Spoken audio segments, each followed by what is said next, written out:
உங்களுக்கு அமைதி உரித்தாக. அன்பார்ந்தர்களே, மரியன்னையின் ஓராண்டில் வீடியோ வழி விவிலிய வாசிப்பு திட்டத்தின் 338ஆம் நாளுக்குள் இன்று நாம் நுழைந்து விட்டோம். அன்பார்ந்தர்களே, இன்றைக்கி நம்ம கவுண்டனுடைய 27ஆம் நாள். வேகமாக மடமடன்னு குறைஞ்சிக்கிட்டே வருது இல்லை அன்பார்ந்தர்களே? நம்மளுடைய கவுண்டவுன் ரொம்ப ஃபாஸ்ட்டாக போயிட்டுருக்கு. சரி, இன்றைக்கி நம்ம திருத்தூதர்கள் பணியில் 17ஆம் அதிகாரம் வாசிக்க போகிறோம். 1 கொரிந்தியரில் 15ஆம் அதிகாரம் வாசிக்க போகிறோம். அதே போல் நீதிமொழிகளில் 28ஆம் அதிகாரத்தில் 16லேருந்து 18 வசனங்கள் வாசிக்க போகிறோம். மந்தங்களே, நம்ம இந்த பவுல் நேற்று ஆசியா மைனர், அதாவது இந்த ஆசியா கண்டத்திலிருந்து அவர் முதல் முறையாக ஐரோப்பாவுக்குள்ளே நுழைஞ்சார். மாசிதோனியா, அதாவது கிரீஸ், இப்போ இருக்கக்கூடிய கிரீஸ் நாடு, அதுக்குள்ளே ஒரு முதல் நுழையார். பிலிப்பி நகரத்தில் அங்கே தான் பிலிப்பியர்கள் எழுதப்பட்ட திருமுகத்தை அவங்களுக்கு தான் எழுதுகிறாரு பின்னாட்களில்.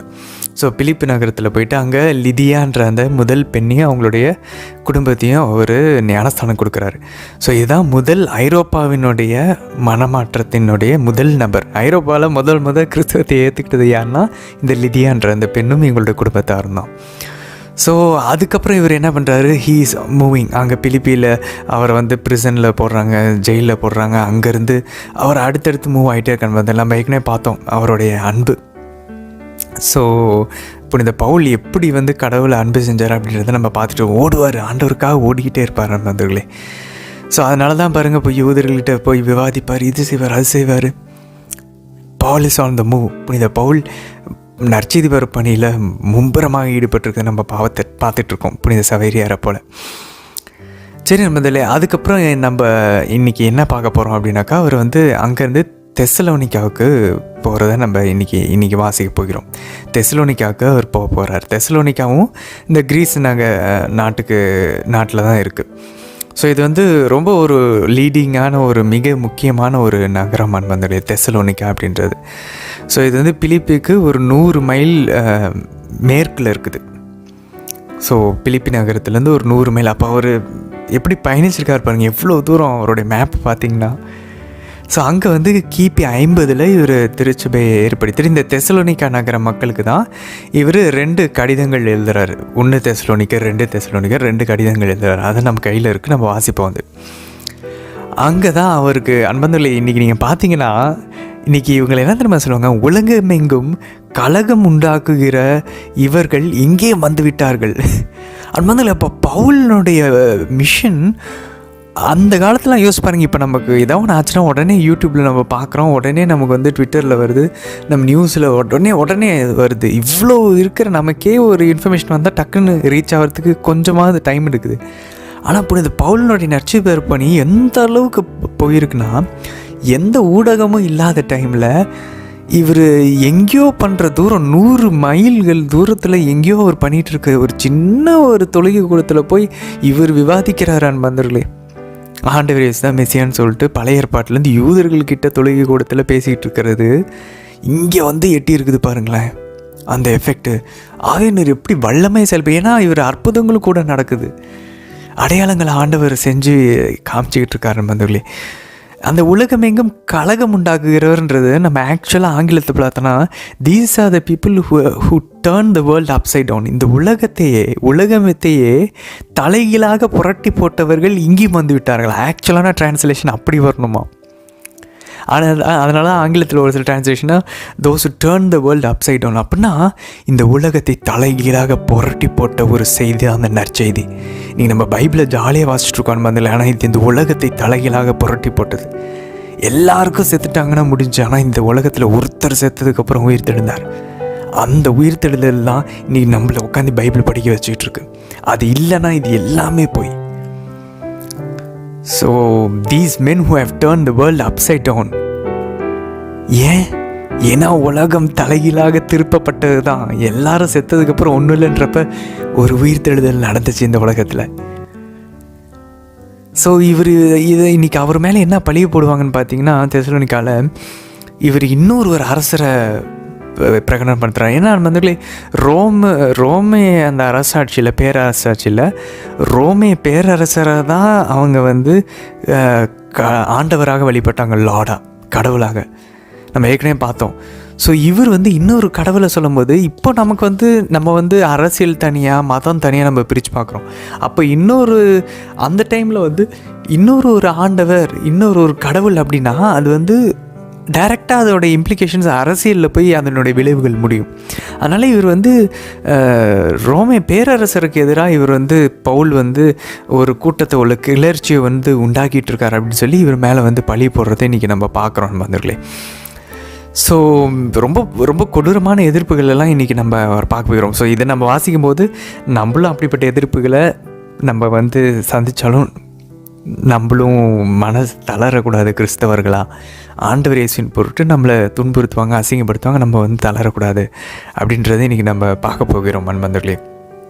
அது மட்டும் இல்லை பாருங்கள், அவர் அங்கேருந்து தெசலோனிக்காலேருந்து ஏத்தென்ஸ் நகரம் அப்படின்ற அந்த முக்கியமான கிரீஸினுடைய ஒரு நகரத்திற்கு அவர் போகிறார். அதில் ஆரியோபேகஸ் அப்படின்ற அந்த ஒரு முக்கியமான நகரத்துக்கு போகிறார் நண்பர்களே. ஸோ இந்த அரியோபாகஸ், இந்த ஏத்தென்ஸில் தான் அந்த சாக்ரட்டிஸ் இந்த மாதிரி ஆண்டவர் இயேசுவுக்கு 500 வருஷம் முன்னாடி, கிமு 500 வருஷம் முன்னாடியே பெரிய பெரிய தத்துவவியலாளர்கள்லாம் இருந்த இடம் இந்த ஏத்தென்ஸ். ஸோ அவர் எங்கே போகிறார் பாருங்க, கல்ச்சுரல் சென்டருக்கு போகிறாரு.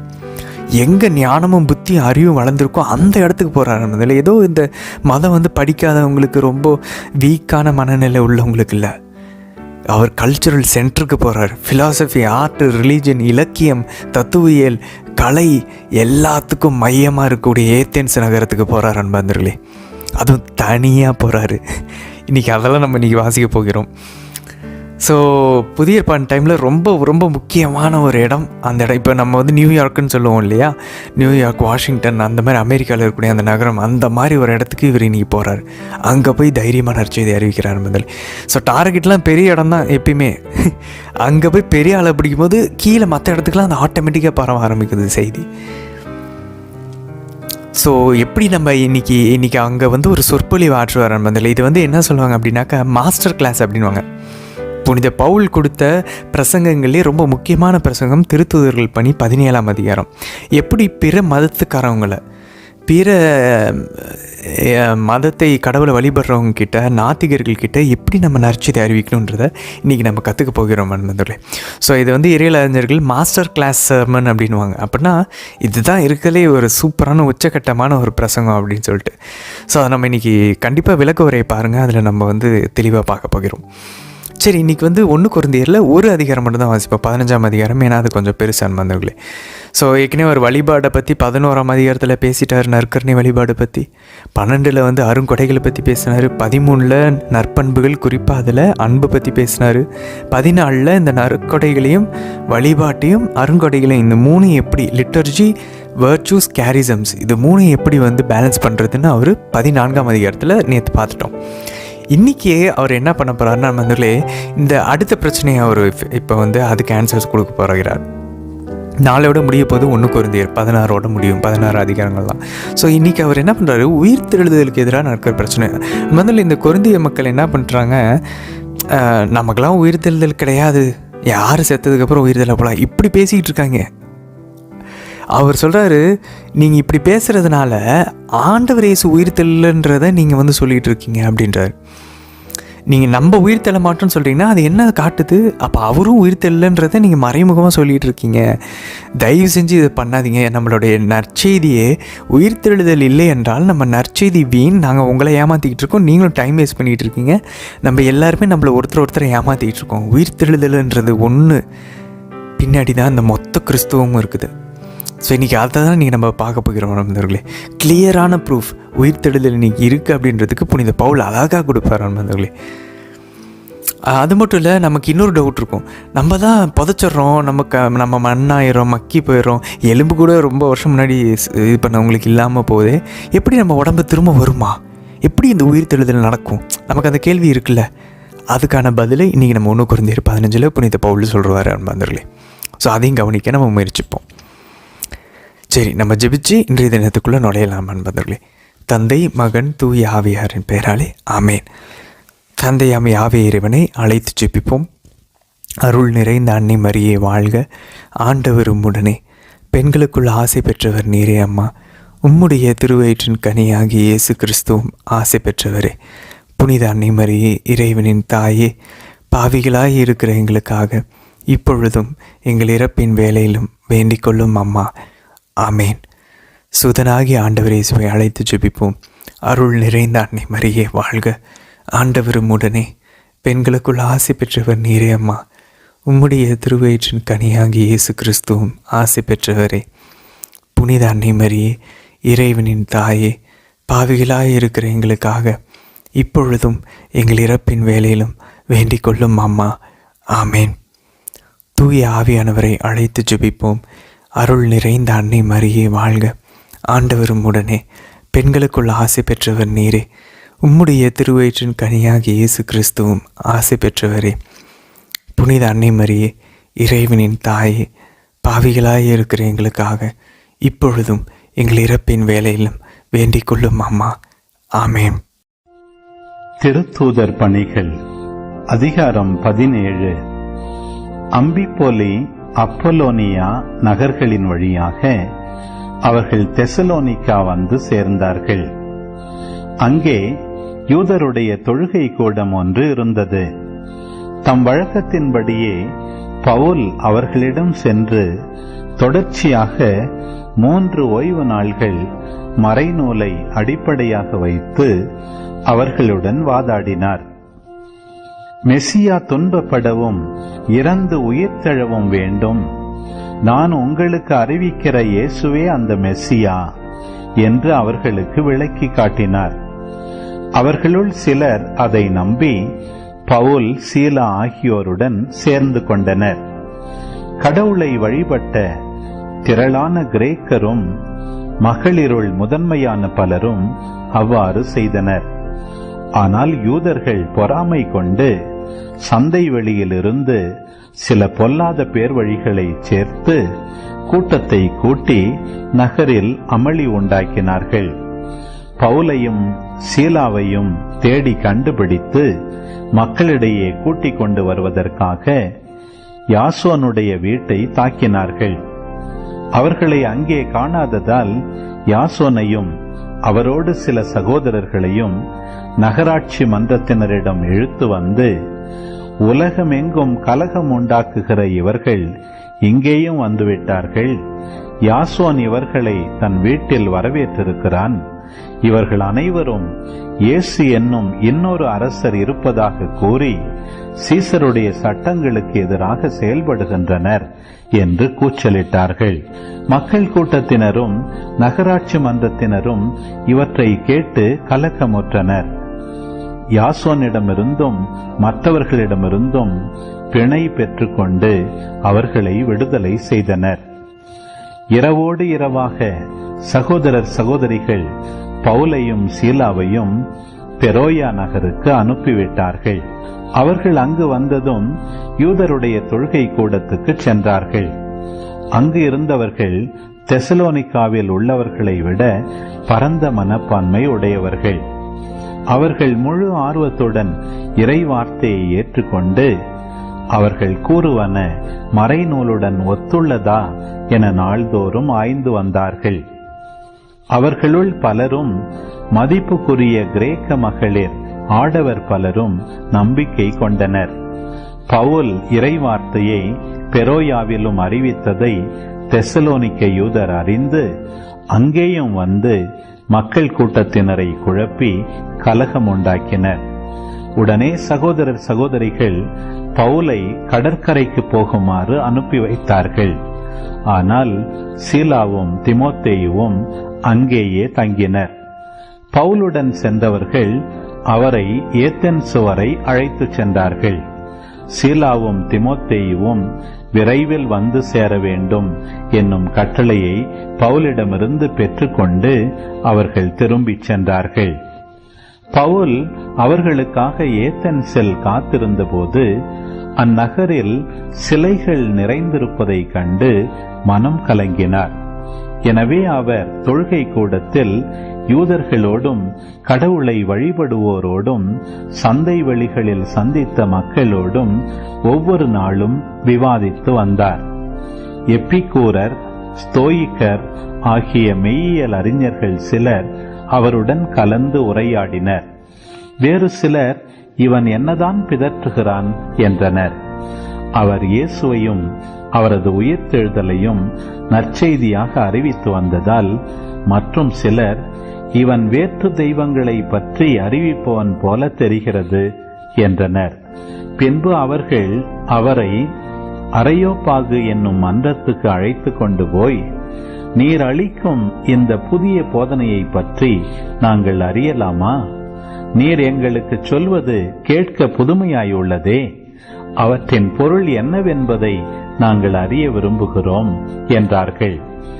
ஏத்தென்சு நகரத்தார் அனைவரும் அங்கு குடியேறி வாழ்ந்து வந்த அந்நியரும் இது போன்ற புதிய செய்திகளை கேட்பதிலும் சொல்லுவதிலும் மட்டுமே தங்கள் நேரத்தை போக்கினர்.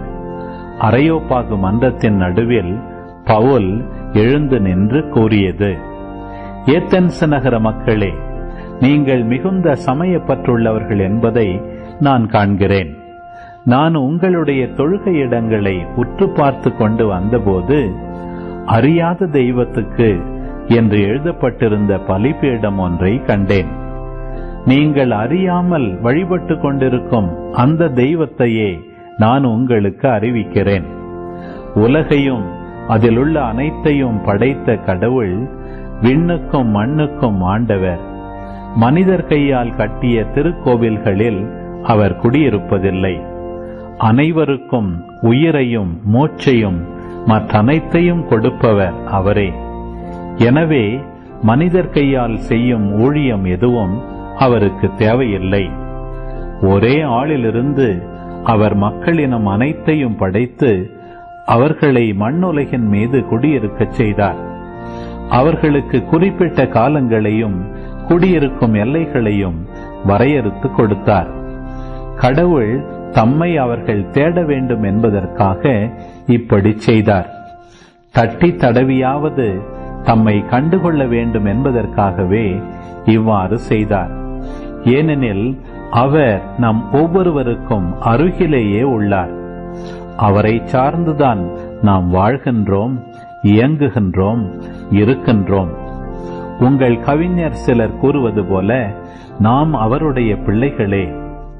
நாம் கடவுளுடைய பிள்ளைகளாயிருப்பதால் மனித கற்பனையாலும் சிற்ப வேலை திறமையாலும் உருவாக்கப்பட்ட பொன், வெள்ளி, கல் உருவங்களை போல கடவுள் இருப்பார் என நாம் எண்ணுவது முறையாகாது. ஏனெனில் மக்கள் அறியாமையில் வாழ்ந்த காலத்தில் கடவுள் இதனை பொருட்படுத்தவில்லை. ஆனால் இப்போது எங்குமுள்ள மக்கள் யாவரும் மனம் மாற வேண்டும் என்று அவர் கட்டளையிடுகிறார். ஏனென்றால் ஒரு நாள் வரும், அப்போது தாம் நியமித்த ஒருவரை கொண்டு அவர் உலகத்துக்கு நேர்மையான தீர்ப்பு அளிப்பார். இறந்த அவரை உயிர்த்தெழச் செய்ததன் வாயிலாக இந்நம்பிக்கை உறுதியானதென எல்லாருக்கும் தெளிவுபடுத்தினார். இறந்தவர் உயிர்த்தெழுதல் என்பது பற்றி கேட்டதும் சிலர் அவரை கிண்டல் செய்தனர். மற்றவர்கள், இதை பற்றி நீர் மீண்டும் வந்து பேசும், கேட்போம் என்றார்கள். அதன் பின் பவுல் அவர்கள் நடுவிலிருந்து வெளியே சென்றார். சிலர் நம்பிக்கை கொண்டு அவர்களுடன் சேர்ந்து கொண்டனர். அவர்களுள் அரையோப்பாகு மன்றத்தின் உறுப்பினரான தியோனிசியும் தாமரி என்னும் பெண் ஒருவரும் வேறு சிலரும் அடங்குவர். கொரிந்தியருக்கு எழுதிய முதல் திருமுகம், அதிகாரம் 15. சகோதர சகோதரிகளே, உங்களுக்கு நான் அறிவித்த நற்செய்தியை நினைவுறுத்த விழைகிறேன். அதை நீங்களும் ஏற்றுக்கொண்டீர்கள், அதிலே நிலைத்தும் நிற்கிறீர்கள். நான் உங்களுக்கு அறிவித்த நற்செய்தியை நீங்கள் உறுதியாக பற்றி கொண்டிருந்தால் அதன் வழியாக மீட்பு அடைவீர்கள். இல்லையேல் நீங்கள் கொண்டிருக்கும் நம்பிக்கை பொருளற்றதே. நான் பெற்றுக்கொண்டதும் முதன்மையானது என கருதி உங்களிடம் ஒப்படைத்ததும் இதுவே. மறைநூலில் எழுதியுள்ளவாறு கிறிஸ்து நம் பாவங்களுக்காக இறந்து அடக்கம் செய்யப்பட்டார். மறைநூலில் எழுதியுள்ளவாறே 3ஆம் நாள் உயிருடன் எழுப்பப்பட்டார். பின்னர் அவர் கேபாவுக்கும் அதன் பின் 12 தோன்றினார். பின்பு 500க்கும் மேற்பட்ட சகோதரர் சகோதரிகளுக்கு ஒரே நேரத்தில் தோன்றினார். அவர்களுள் பலர் இன்னமும் உயிரோடு இருக்கின்றனர், சிலர் இறந்துவிட்டனர். பிறகு யாக்கோபுக்கும் அதன் பின் திருத்தூதர் அனைவருக்கும் தோன்றினார். எல்லாருக்கும் கடைசியில் காலந்தப்பி பிறந்த குழந்தை போன்ற எனக்கும் தோன்றினார். நான் திருத்தூதர்களிடையே மிக கடையவன், திருத்தூதர் என அழைக்கப்பெற தகுதியற்றவன். ஏனெனில் கடவுளின் திருச்சபையை துன்புறுத்தினேன். ஆனால் இப்போது நான் இந்த நிலையில் இருப்பது கடவுளின் அருளால்தான். அவர் எனக்கு அளித்த அருள் வீணாக்கிவிடவில்லை. திருத்தூதர்கள் எல்லாரையும் விட நான் மிகுதியாக பாடுபட்டு உழைத்தேன். உண்மையில் நானாக உழைக்கவில்லை, என்னோடு இருக்கும் கடவுளின் அருளே அவ்வாறு உழைக்கச் செய்தது. நானோ மற்ற திருத்தூதர்களோ யாராயிருந்தாலும் இதையே பறைசாற்றுகிறோம். நீங்களும் இதையே நம்பினீர்கள். இறந்த கிறிஸ்து உயிருடன் எழுப்பப்பட்டார் என அறிவிக்கப்பட்டிருக்க, உங்களுள் சிலர் இறந்தோர் உயிர்த்தெழுவதில்லை எனச் சொல்வது ஏன்? இறந்தோர் உயிர்த்தெழ மாட்டார் எனில் கிறிஸ்துவும் உயிருடன் எழுப்பப்படவில்லை என்றாகிவிடும். கிறிஸ்து உயிருடன் எழுப்பப்படவில்லை என்றால் நாங்கள் பறைசாற்றிய நற்செய்தியும் நீங்கள் கொண்டிருக்கிற நம்பிக்கையும் பொருளற்றதாயிருக்கும். நாங்களும் கடவுளின் சார்பில் பொய்ச்சான்று பகர்வோர் ஆவோம். ஏனெனில் இறந்தோர் உயிருடன் எழுப்பப்படுவதில்லை என்றால் கடவுள் உயிர்த்தெழச் செய்யாத கிறிஸ்துவை கடவுள்தான் உயிர்த்தெழச் செய்தார் என்று சான்று பகரும்போது கடவுளுக்கு எதிராக சான்று கூறியவர்களாவோம் அல்லவா? ஏனெனில் இறந்தோர் உயிருடன் எழுப்பப்படுவதில்லை என்றால் கிறிஸ்துவும் உயிருடன் எழுப்பப்படவில்லை என்றாகிவிடும். கிறிஸ்து உயிருடன் எழுப்பப்படவில்லை என்றால் நீங்கள் கொண்டிருக்கும் நம்பிக்கை பயனற்றதே. நீங்கள் இன்னமும் உங்கள் பாவங்களில் வாழ்பவர்களாவீர்கள். அப்படியானால் கிறிஸ்துவிடம் நம்பிக்கை கொண்டு இறந்தவர்களும் அழிவுக்குள்ளாவார்கள். கிறிஸ்துவிடம் நாம் கொண்டுள்ள எதிர்நோக்கு இவ்வுலக வாழ்வை மட்டும் சார்ந்திருந்தால் எல்லா மக்களையும் விட இறங்குதற்கு உரியவராயிருப்போம். ஆனால் இப்போதோ இறந்த கிறிஸ்து உயிருடன் எழுப்பப்பட்டார். அவரே முதலில் உயிருடன் எழுப்பப்பட்டார். இது அனைவரும் உயிருடன் எழுப்பப்படுவர் என்பதை உறுதிப்படுத்துகிறது. ஒரு மனிதர் வழியாக சாவு வந்தது போல ஒரு மனிதர் வழியாகவே இறந்தோர் உயிர்த்தெழுகின்றனர். ஆதாமை முன்னிட்டு அனைவரும் சாவுக்குள்ளானது போல கிறிஸ்துவை முன்னிட்டு அனைவரும் உயிர் பெறுவர். ஒவ்வொருவரும் அவரவர் முறை வரும்போது உயிர் பெறுவர். கிறிஸ்துவே முதலில் உயிர் பெற்றார். அடுத்து கிறிஸ்துவின் வருகையின் போது அவரை சார்ந்தோர் உயிர் பெறுவர். அதன் பின்னர் முடிவு வரும். அப்போது கிறிஸ்து ஆட்சியாளர், அதிகாரம் செலுத்துவோர், வலிமையுடையோர் ஆகிய அனைவரையும் அழித்துவிட்டு தந்தையாகிய கடவுளிடம் ஆட்சியை ஒப்படைப்பார். எல்லா பகைவரையும் அடிபணிய வைக்கும் வரை அவர் ஆட்சி செய்தாக வேண்டும். சாவே கடைசி பகைவன், அதுவும் அழிக்கப்படும். ஏனெனில் கடவுள் எல்லாவற்றையும் அவருக்கு அடிபணியச் செய்தார். ஆனால் எல்லாம் அடிபணிந்தன என்று சொல்லும்போது அனைத்தையும் கிறிஸ்துவுக்கு அடிபணிய வைக்கும் கடவுளை தவிர மற்றவையாவும் அடிபணிந்தன என்பது தெளிவாகிறது. அனைத்துமே மகனுக்கு அடிபணியும் போது தமக்கு அனைத்தையும் அடிபணியச் செய்த கடவுளுக்கு மகனும் அடிபணிவார். அப்போது கடவுளே அனைத்திலும் அனைத்துமாயிருப்பார். மேலும் இறந்தோருக்காக சிலர் திருமுழுக்கு பெறுகிறார்களே, ஏன் அப்படி செய்கிறார்கள்? இறந்தோர் உயிருடன் எழுப்பப்படுவது இல்லை என்றால் அவர்களுக்காக திருமுழுக்கு பெறுவானேன்? நாங்களும் எந்நேரமும் ஆபத்திற்குள்ளாவதேன்? நான் நாள்தோறும் சாவை எதிர்கொள்கிறேன். அன்பர்களே, நம் ஆண்டவர் இயேசு கிறிஸ்துவின் அடியான் என்னும் முறையில் நான் உங்கள் மேல் கொண்டுள்ள பெருமையின் மீது ஆணையாக இதை சொல்கிறேன். நான் எபேசுவில் கொடிய விலங்குகளோடு போராடினேன். மனித முறையில் அதனால் எனக்கு வரும் பயன் என்ன? இறந்தோர் உயிர்த்தெழுதல் இல்லையெனில் உண்போம், குடிப்போம், நாளைக்கு சாவோம் என்றிருக்கலாமே. நீங்கள் ஏமாந்து போக வேண்டாம். தீய நட்பு நல்லொழுக்கத்தை கெடுக்கும். அறிவு தெளிவுடன் இருங்கள். நேர்மையுடன் நடந்து கொள்ளுங்கள். பாவம் செய்யாதீர்கள். ஏனெனில் உங்களுள் சிலருக்கு கடவுளை பற்றிய அறிவு இல்லை. உங்களுக்கு வெட்கம் உண்டாகவே இதை சொல்கிறேன். இறந்தோர் எப்படி உயிருடன் எழுப்பப்படுவார்கள்? எத்தகைய உடலோடு வருவார்கள் என ஒருவர் கேட்கலாம். அறிவிலியே, நீ விதைக்கும் விதை மடிந்தாலொழிய உயிர் பெறாது. முளைத்த பயிராக நீ அதை விதைக்கவில்லை. மாறாக வெறும் கோதுமை மணியையோ மற்றெந்த விதையையோதான் விதைக்கிறாய். கடவுளோ தம் விருப்பப்படி அதற்கு ஓர் உருவை கொடுக்கிறார். ஒவ்வொரு விதைக்கும் அதற்குரிய உருவை கொடுக்கிறார். எல்லா ஊனும் ஒரே வகையான ஊன் அல்ல. மானிடருக்கு ஒரு வகையான ஊனும், விலங்குகளுக்கு இன்னொரு வகையான ஊனும், பறவைகளுக்கு வேறொரு வகையான ஊனும், மீன்களுக்கு மற்றொரு வகையான ஊனும் உண்டு. விண்ணை சார்ந்தவைகளுக்கு ஒரு வகையான உருவமும், மண்ணை சார்ந்தவைகளுக்கு இன்னொரு வகையான உருவமும் உண்டு. விண்ணை சார்ந்தவற்றின் அழகு வேறு, மண்ணை சார்ந்தவற்றின் அழகு வேறு. கதிரவனின் சுடர் ஒன்று, நிலவின் சுடர் இன்னொன்று, விண்மீன்கள் சுடர் மற்றொன்று. விண்மீனுக்கு விண்மீன் சுடர் வேறுபடுகிறது. இறந்தோர் உயிர்த்தெழும்போதும் இவ்வாறே இருக்கும். அழிவுக்குரியதாய் விதைக்கப்படுவது அழியாததாய் உயிர் பெற்று எழுகிறது.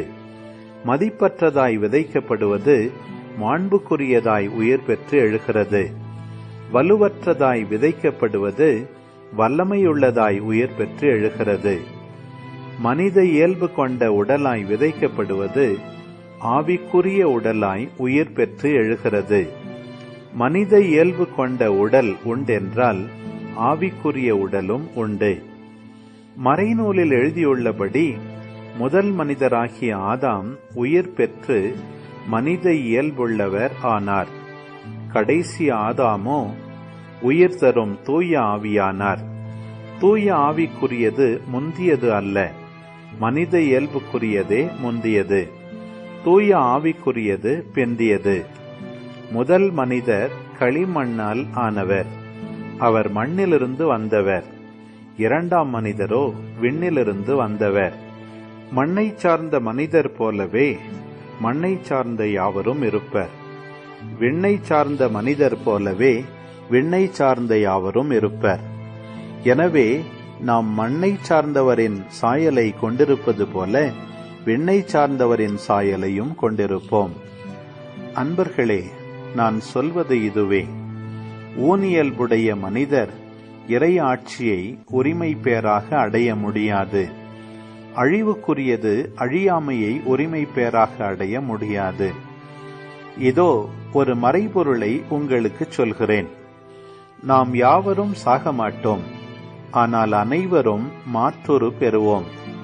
ஒரு நொடி பொழுதில் கண்ணிமைக்கும் நேரத்தில் இறுதி எக்காலம் முழங்கும் போது இது நிகழும். எக்காலம் முழங்கும் போது இறந்தோர் அழிவற்றவர்களாய் உயிருடன் எழுப்பப்படுவர். நாமும் மாற்றொரு பெறுவோம். ஏனெனில் அழிவுக்குரிய இவ்வுடல் அழியாமையை அணிந்தாக வேண்டும்.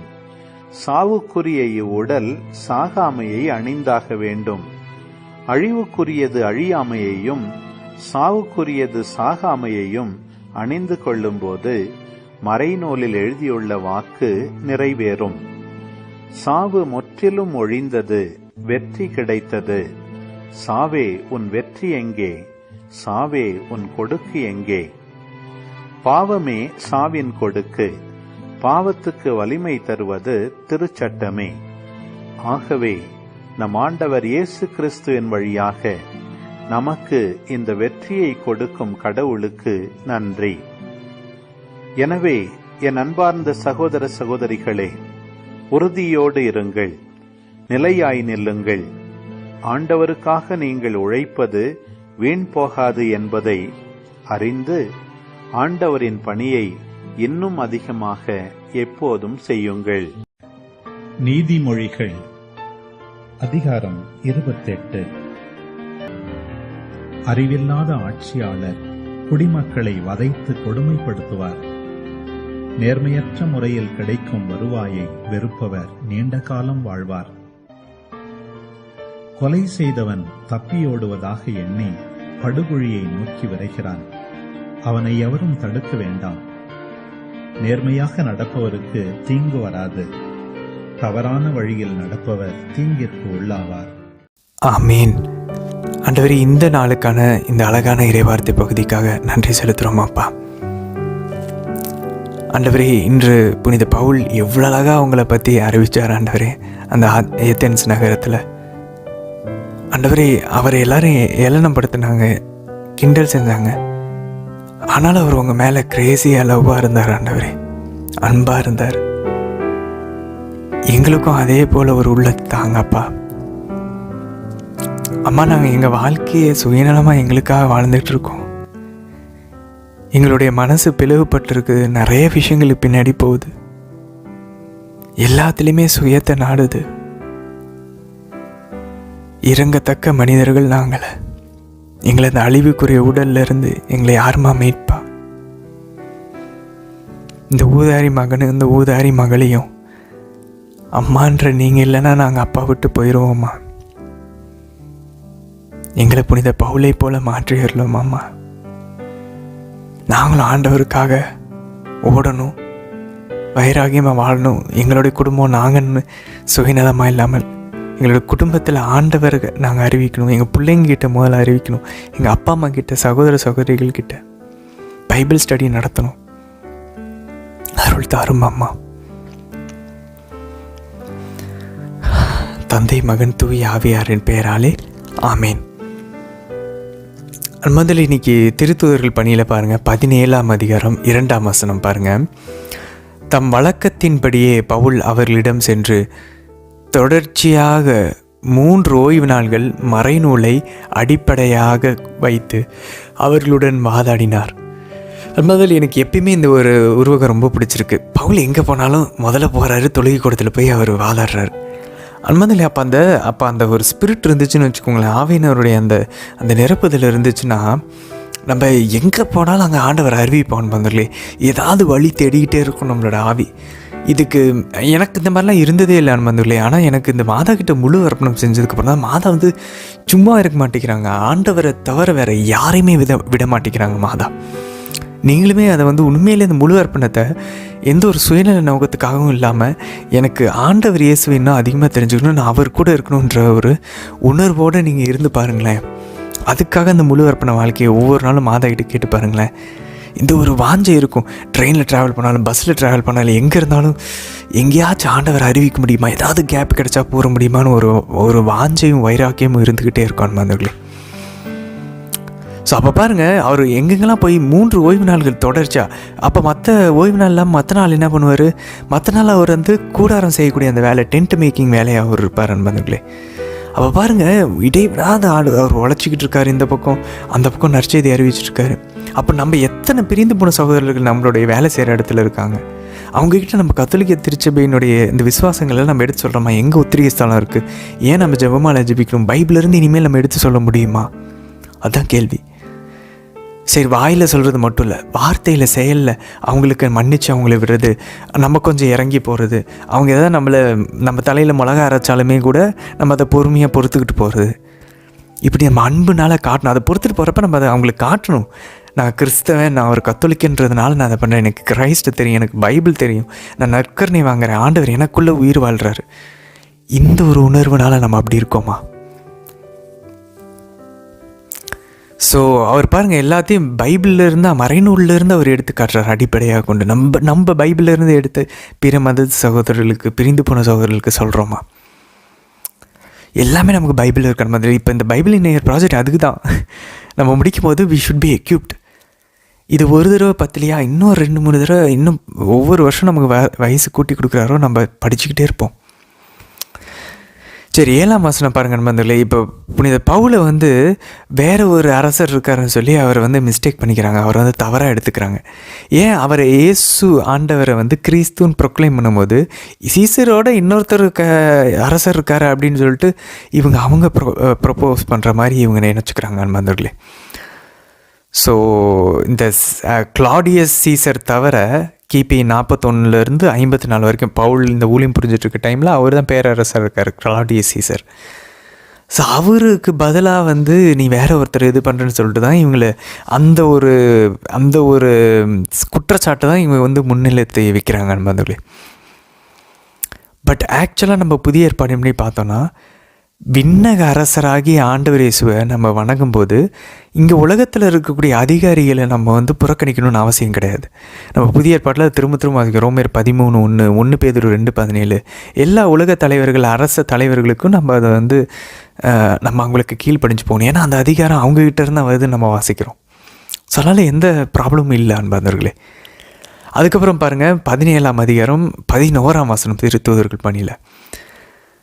அங்கு இருந்தவர்கள் தெசலோனிக்காவில் உள்ளவர்களை விட பரந்த மனப்பான்மை உடையவர்கள்.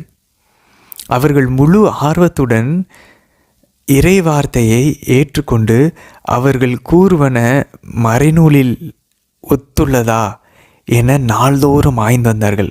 பவுல் சும்மா இது வந்து பிரியோயின் அந்த இடத்தை சார்ந்தவர்கள் அன்பர்களே. ஸோ ஏதோ பவுல் சும்மா பாருங்கள் மறைநூல் அது எழுதியிருக்கு, உன்னுடைய உடலை வந்து நான் அழிவுற மாட்டேன், படுகொலியில் விட மாட்டேன், ஏதோ பவுல் சும்மா வாயில் அடிச்சுட்டுலாம் போக முடியாது. மக்கள் உடனே மறைநூல் எடுத்து சர்ச் பண்ணி ஆய்ந்தறிந்து பார்க்குறாங்க. ஸோ இவங்க தெசலோனிக்காவில் இருக்கிறவங்க மாதிரி இல்லையா, இவங்க ரொம்ப ஆர்வமாக பைபிளை ஒவ்வொரு நாள் பாருங்கள் நாள்தோறும் ஆய்ந்து வந்தார்கள். அதனால அப்போ நம்மளும் பைபிளை அப்போ டெய்லி வாசிக்கணும். அது ஏதோ அன்பர்களே, பைபிளை வந்து 2 விஷயத்துக்காக நம்ம வாசிக்கலாம் அன்பர்களே. ஒன்று, பர்சனலாக நான் ஆண்டவர் இயேசுவோட ஒரு உறவில் இணையணும், அதுக்காகத்தான் பைபிள் நம்ம ஃபஸ்ட்டு வாசிக்கணும். செகண்டு தான் இந்த டாக்டர்னல் பர்பஸ்க்காக என்னுடைய விசுவாசத்தை நான் இன்னும் புரிஞ்சுக்கணும், இன்னும் ஆழப்படணும். கத்தோலிக்க விசுவாசம் இதில் எங்கே இருக்குது, கடவுள் நம்பிக்கை இதில் வந்து மற்ற சயின்ஸோடைய அறிவியலோட ஒத்து போதா, இல்லை பிற மதத்து சகோதரர்கள்ட்ட நம்ம எப்படி சொல்லணும், அந்த நோக்கம் நம்மளோட 2ஆவதாக இருக்கணும் அன்பாந்தோலே. ஸோ நம்ம 2 கட்டளை தான் இருக்குது பாருங்கள். நம்ம முதல்ல ஆண்டவர் அன்பு செய்கிறதுக்காக இந்த இதை நம்ம வாசிக்கணும், கட்டளைகள் என்னன்னு தெரிஞ்சுக்கிட்டு, அவர் அன்பு செய்கிறதுனா என்ன, கட்டளைகளை கடைபிடிக்கிறது. ஸோ அந்த கட்டளைகள் என்னன்னு தெரிஞ்சால் தானே கடைபிடிக்க முடியும். தெரிஞ்சுக்கிறதுக்காக பைபிள், தெரிஞ்சு கடைப்பிடிக்கிறது மூலிமா நம்ம ஆண்டவரை அன்பு செய்கிறோம். ஸோ இந்த நோக்கம் தான் ஃபஸ்ட்டு நம்ம பைபிள் வாசிக்கும் போது இருக்கணும். செகண்ட் நோக்கம் மற்றவங்களுக்கு கற்றுத்தரணும், நம்ம விசுவாசத்தை நமக்கு பைபிளிலேருந்து எடுத்துரைக்க சொல்லணும். மறைநூல்லேருந்து எங்கே இருக்குன்னு மறைநூலை அடிப்படையாக கொண்டு நம்ம அதை விவரிக்க நமக்கு தெரியணும். ஸோ இதுதான் நம்ம வந்து அவங்க என்ன பண்ணிகிட்ருக்காங்க, பழைய ஏற்பாட்டில் இருக்கிறதெல்லாம் பவுல் சொல்கிறது ஒத்து போதா, உண்மையிலேயே மெஸ்ஸியா இப்படி தான் பாடுகள் படணுமா, உண்மையிலேயே மெஸ்ஸியா வந்து இறக்கணுமா, எங்கே போட்டிருக்கு, அவர் உயிர் தெழுவார்னு எங்கே போட்டிருக்கு, இதெல்லாம் அவங்க படிக்கிறாங்க. அதிலே தான் ஆண்டவர் உயிர் தெழுந்ததுக்கப்புறம் அந்த எம்மாவ சீடர்கள் 2 பேருக்கு இதுதான் அவர் சொல்லி கொடுத்துட்டு போகிறார். ஸோ அவங்களுக்கு இதில் ஒரு சில பேர் என்ன சொல்லுவாங்க பாருங்கள், அவங்க அப்போஸ்தலர்கள் சொல்கிறதையே பைபிளுக்கு கூட ஒத்து போயிட்டா இருக்கான்னு பார்த்து தான் பண்ணுறாங்க. ஆமாம், கரெக்டு, அதில் எந்த தப்பும் இல்லை. ஆனால் பைபிள் மட்டும்தான் சொல்லிட்டு சொல்கிறது சோலா ஸ்கிரிப்துரா, அதுக்கு இந்த வசனத்தை நாங்கள் ஏற்றுக்க மாட்டோம். அப்போஸ்தலர்கள் சொல்வது பைபிளோட ஒத்து போதான்னு பார்க்கலாம், ஆனால் அதற்காக பைபிள் தான் எனக்கு வந்து ஸ்டாண்டர்டு, அப்போஸ்தலர்கள் சொல்கிறது எனக்கு ஸ்டாண்டர்டு இல்லைன்னு நம்ம சொல்ல முடியாது நண்பர்களே. ஸோ அந்த ரெஃபரன்ஸ் வந்து நம்ம கரெக்டாக புரிஞ்சுக்கணும். அது அவங்க லூக்கா செய்தியில் என்ன சொல்ல வர்றாரு, மறைநூல் அவங்களோட விசுவாசத்துக்கு ஒரு மைய ஒரு புள்ளியாக இருந்திருக்குது. ஆனால் அதுக்காக அது மட்டும் தான் மைய புள்ளி கிடையாது. அதை நம்ம பின்னாடி பார்ப்போம். ஒரு சில வசனங்களில் தெசலோனிக்கருக்கு எழுதப்பட்ட வசனங்களில் இருக்குது, நம்ம பார்ப்போம். தீமோத்தேயுக்கு எழுதினதுலேயும் இருக்குது. வெறும் மறைநூல் மட்டும் கிடையாது, திருச்சபையும் வாய்வெளியில் வந்த பாரம்பரியமும் இருக்குன்றது நம்ம ஏற்கனவே பாரம்பரியத்துக்கும் பார்த்தோம். பவுல் வந்து பாரம்பரியத்தை கடைப்பிடிச்சதை நல்லதுன்னு சொல்லி அவங்கள வந்து பாராட்டினார். 1 கொரிந்தியர் 11:2 நம்ம வாசித்தோம். சரி, 16ஆம் வசனம் பாருங்கள் நண்பர்களே. பவுல் அவர்களுக்காக ஏத்தேன்ஸில் காத்து கொண்டிருந்த பொழுது அந்நகரில் சிலைகள் நிறைந்திருப்பதைக் கண்டு மனம் கலங்கினார். அதனால் இது வந்து ஒரு யூதருக்கு ஜென்ரலாக இருக்குது. என்னடா இப்படி சிலையை வழிபட்டு இருக்காங்க, எல்லா யூதர்களுக்குமே இருக்கும். அவர் சிலைகளை கண்டு மனம் கலங்கியிருக்காரு. அப்படின்னா ஹி வாஸ் டிஸ்ட்ரெஸ்டுன்னு ஆங்கிலத்தில் பார்க்குறோம். அப்படின்னு மனசு வருத்தப்பட்டிருக்காரு, என்னடா இப்படி. அது மாதிரி நானுமே கூட நிறைய இந்த பிற மதத்து சகோதரருடைய இந்த பெரிய திருவிழா வரும்போது நமக்கு வருத்தமாக இருக்கு இல்லையா, நமக்கெல்லாம் பார்க்கும்போது என்னடா இவங்க இப்படி இருக்காங்களேன்னு. உடனே நம்ம கேள்வி நம்ம பக்கம் திருப்பிக்கணும், நான் என்ன பண்ணிக்கிட்டு இருக்கேன், நான் ஏன் ஆண்டவர் இயேசுவை மகிமைப்படுத்த மாட்டேங்கிறேன். எல்லாரும் நம்மளை தேடி வரணும், வந்து எப்படிங்க எப்படி அப்படின்னா ஆண்டவருங்க, அப்போது ஆண்டவரை பற்றி அறிவிக்கணும். நம்ம ஏன் அந்த மாதிரி ஒரு வாழ்க்கையை வாழ மாட்டேங்கிறோம், அந்த மாதிரி ஏன் நம்ம வார்த்தைகள் இருக்க மாட்டேங்குது, அந்த மாதிரி நம்மளுடைய எண்ணங்கள், நம்ம வாழ்க்கை முறை, நம்மளுடைய அறிவு ஏன் அப்படி இருக்க மாட்டேங்குது பாருங்களேன். இத்தனை பேர் நம்ம அதான் சொல்லுவாங்க, நாத்திகர்களாக இருக்கிறாங்க, ஹிந்து சகோதரர்கள், முஸ்லீம் சகோதரர்கள், புத்த சகோதரர்கள் எல்லாம் அவங்க மதத்தில் இன்னும் இருக்கிறாங்க. ஏன் யாரும் கிறிஸ்தவர்களாக மாறல தெரியுமா? அதுக்கு காரணம் கிறிஸ்தவர்கள் தான். நம்ம ஒழுங்காக நம்ம விசுவாசத்தை நம்ம வாழ்ந்தோம் அப்படின்னா இன்னும் அவங்களாம் மனம் மாறி இருப்பாங்க. ஸோ நம்ம லூக்குவாமல் இருக்கிறோம், நம்ம வெதுன்னு இருக்கோம், நம்மளுடைய குடும்பம், நம்ம வாழ்க்கைன்னு சுயநலமாக வாழ்ந்துட்டுருக்கோம். பைபிள் எடுத்து வாசித்து பைபிளின் அடிப்படையில் என் வாழ்க்கையை மாற்றணும், என் பிள்ளைங்க எல்லாத்தையும் வளர்த்தணும். இன்றைக்கி நான் காலையில் எந்திரிக்கிறேன், என்னுடைய முதல் வேலை நான் ஆண்டவரை மகிமைப்படுத்தணும். I have to glorify my God. நான் ஆண்டவர் இயேசுவை போல் வாழணும், அன்பு செய்யணும். அதுதான் என்னுடைய வேலை இன்றைக்கி. இதன் மூலியமாக நான் ஆண்டவரை மகிமைப்படுத்தணும், எல்லாரையும் ஆண்டவர்கிட்ட கொண்டு வரணும், நானும் ஆண்டவர்கிட்ட நெருங்கி போகணும், என் குடும்பத்தை முதல்ல கொண்டு வரணும், என் நண்பர்களை கொண்டு வரணும், அப்புறம் பக்கத்து வீட்டுக்காரங்க, அப்புறம் தான் என்னுடைய ஊர், என்னுடைய ஏரியா, இப்படி என்னுடைய பங்கு. ஸோ அவர் ஃபஸ்ட்டு பாருங்கள், சிலையெல்லாம் அப்படி நடந்து போய் பார்க்குறாரு. ஏத்தேன்ஸ் நகரத்தில் இவங்களுக்காக வெயிட் பண்ணிட்டு இருக்கும்போது வெளியே போய் பார்க்குறாரு புனித பவுல். சிலைகள்லாம் பார்த்து ரொம்ப வருத்தப்படுறாரு. உண்மையிலே ஆவியானவர் இருக்கும்போது அப்படி தான் தோணும். அதுக்கப்புறம் பாருங்கள் நண்பர்களே, அவருடைய சொற்பொழிவை ஸ்டார்ட் பண்ணுங்க. இங்கே தான் மாஸ்டர் கிளாஸ் ஸ்டார்ட் ஆகுது. நல்ல கவனிங்க, அவர் எப்படி ஸ்டார்ட் பண்ணுறாரு பாருங்கள். எனவே அவர்கள் தொழுகை கூடத்தில் யூதர்களோடு புனித பவுல் கடவுளை வழிபடுவோரோடும் சந்தை வேலிகளிலும் சந்தித்து மக்களோடு ஒவ்வொரு நாளும் விவாதித்து வந்தார். அன்பார்ந்தவர்களே, அவர் ஏற்கனவே டென்ட் போடுற வேலை இருக்குது, அவர் ஒன்றும் வேலை இல்லாமலாம் இல்லை. நமக்கும் குடும்பம் இருக்குது, நமக்கும் வேலை இருக்குது. ஆனால் அதுக்கு மத்தியில் நம்ம நற்செய்தியை அறிவிக்கணும், வாயில் அறிவிக்கணும், வாழ்க்கையில் அறிவிக்கணும். ரெண்டுலேயுமே பண்ணணும். வேர்ட் அண்ட் டீட் ரெண்டுலேயுமே பண்ணணும், நற்செய்தி அறிவிக்கணும். ஸோ அவர் சந்தை வெளியிலையும் அவர் அறிவிக்கிறாரு, அப்போ அங்கே போயிட்டு மார்க்கெட்லேயும் தொழுகை கூடத்துலேயும் அறிவிக்கிறாரு. யூதர்களுக்கிட்டையும் பேசுகிறாரு, பிற இனத்தவர்களுக்கிட்டையும் பேசுகிறாரு, வழிபடுபவர்கள்கிட்டையும் பேசுகிறாரு, வழிபடாதவர்களுக்கிட்டையும், கடவுள் நம்பிக்கை இல்லாதவங்ககிட்டையும் பேசுகிறாரு, படித்தவங்கக்கிட்டையும் பேசுகிறாரு, உயர் அதிகாரிகளில் இருக்கவங்ககிட்டையும் பேசுகிறாரு, படிக்காதவங்ககிட்டையும் பாமர மக்கள்கிட்டையும் பேசுகிறாரு. இப்படி தான் அன்பார்ந்தவர்களே நம்மளும் இருக்கணும். இதுதான் நம்ம கற்றுக்குறோம் பவுல்கிட்ட இருந்து மாஸ்டர் கிளாஸ். பாருங்கள், கொஞ்சம் கொஞ்சமாக கற்றுக்கிட்டு இருக்கோம். தொழுகை கூடத்தில் யூதர்களோடும் கடவுளை வழிபடுபவர்களோடும் அதே நேரத்தில் சந்தை வெளியிலையும் சந்தித்து மக்களோடு நாள்தோறும் விவாதித்தார். இப்படி தாங்க கடவுள், இதுதாங்க உண்மையான கடவுள். அதுக்காக நம்ம உள்ளே இறங்கிடக்கூடாது அன்பர்களே, இது ரொம்ப முக்கியம். பிரிந்து போன சகோதரர்கள் நிறைய இந்த தப்பு தான் செய்கிறாங்க. நான் ஆண்டவர் மேலே வாஞ்சியாக இருக்கிறேன்னு சொல்லிட்டு இறங்கக்கூடாது. பாருங்கள், பவுல் அங்கே போகணுன்னு நினைக்கிற ஆவியானவர் தடுக்கிறார். நம்ம ஆவியானவருக்கு ரொம்ப கரெக்டாக இருக்கணும். முதல்ல இந்த மாதிரி வாசிக்கும்போது உடனே உள்ளே இறங்கிடக்கூடாது அன்பர்களே. மார்க்கெட்டுக்குள்ளே நானும் சந்தைக்குள்ளே போய் பவுல் மாதிரி ஸ்டார்ட் பண்ணிடக்கூடாது. அதுக்கு நம்மளே முதல்ல தயாரிக்கணும். பவுல் அந்த 3 நாளுக்குள்ளே போனார் பாருங்க. நமக்கு 3 நாள் பத்தாது, நமக்கு 3 வருஷம் தேவைப்படும். சில பேருக்கு 6 வருஷம் தேவைப்படலாம், தெரியல. தயாரிக்கணும், மறைவாக அமைதியாக ஆண்டவர்கிட்ட தயாரிக்கணும். முதல்ல நம்ம பாவத்துக்கு பரிகாரம் பண்ணி நம்ம பாவத்துலேருந்து வெளியே வரணும். முடிஞ்சளவு சாமான பாவங்கள்லேருந்து வெளியே வந்துட்டு அதுக்கப்புறமா நம்ம ட்ரை பண்ணணும். இல்லை அது பண்ணிகிட்டு இருக்கும்போதே ஆண்டவர் நம்மளை ஒரு சில பணிகளை செய்ய வைப்பார். ஸோ அதெல்லாம் நம்ம பண்ணலாம். ஸோ அவர் அனுப்பணும் அன்பர்களே. எங்கேயுமே நல்லா நோட் பண்ணுங்கள், பவுல் போக மாட்டார். ஆவியானவர் சொன்னால் தான் போவார். கடவுள் சொல்லணும், கனவுல சொல்லணும், காட்சியில் பார்க்கணும், அப்போ தான் போவார்.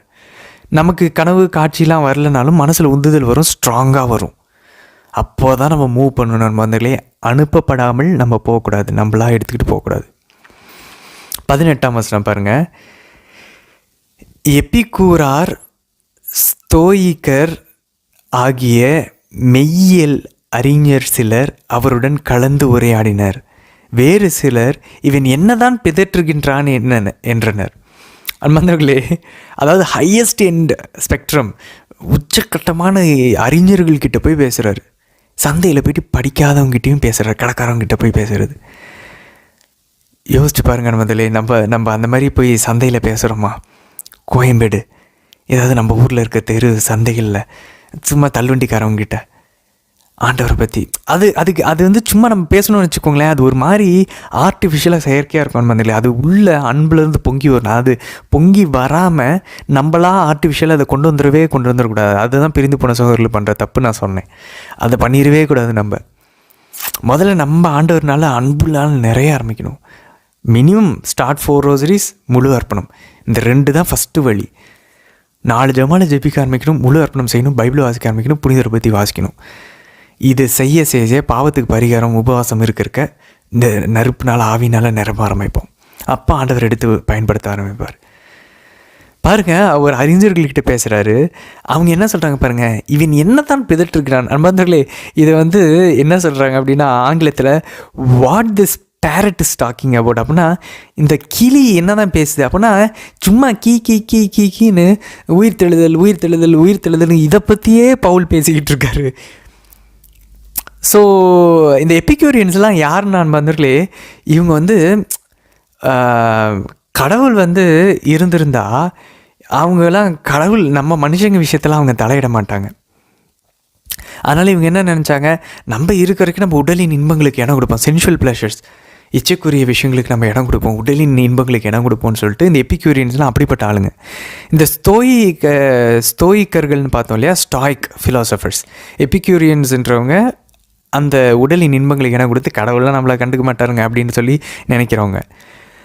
இந்த ஸ்டாய்க் ஃபிலாசபர்ஸ் வந்து இவங்க இந்த இறையியல் அறிஞர்கள் யார் அப்படின்னாக்க, தத்துவியல் அறிஞர்கள் யார் அப்படின்னாக்க, இவங்க வந்து ஒரு டிசிப்ளினான லைஃப் வாழணும். அவங்களோட வியூ படி கடவுள் வந்து பேந்தியிஸ்டிக் அப்படின்றாங்க. அப்படின்னா என்ன, மொத்த உலகமுமே இறைத்தன்மையினால் நிறைவேற்றிருக்கு, நம்மளும் அப்படி தான் நினைக்கிறோம். அதனால இந்த உலகத்தில் இருக்கிற எல்லாமே கடவுள்னு அவங்க பார்த்தாங்க. ஸோ இப்போ இந்த ஸ்தோயிக்கர்களுக்கு பவுல் என்ன சொல்கிறார் அப்படின்னாக்க, இல்லை படைத்த படைப்புகள் வேறு, படைக்கப்பட்டவர் வேறு. படைத்த படைப்புகளில் படைத்தவரின் சாயலை நீங்கள் பார்க்கலாம், அவர் பிரசன்னத்தை பார்க்கலாம். ஆனால் இந்த படைப்புகள் படைத்தவராக ஆயிராது. The creation cannot become creator வேறு, கிரியேஷன் வேறு அப்படின்றத அவர் அங்கே எடுத்து சொல்கிறார். அதை நம்ம பின்னாடி வாசிப்போம், அவருடைய சொற்பொழிவில் நீங்கள் பார்ப்போம்.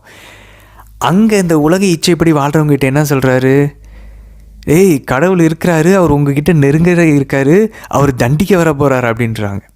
அப்போ பவுல் அந்தந்த இடத்துக்கு ஏற்ற மாதிரி அவருடைய மறையுரைகளை மாற்றுறாரு.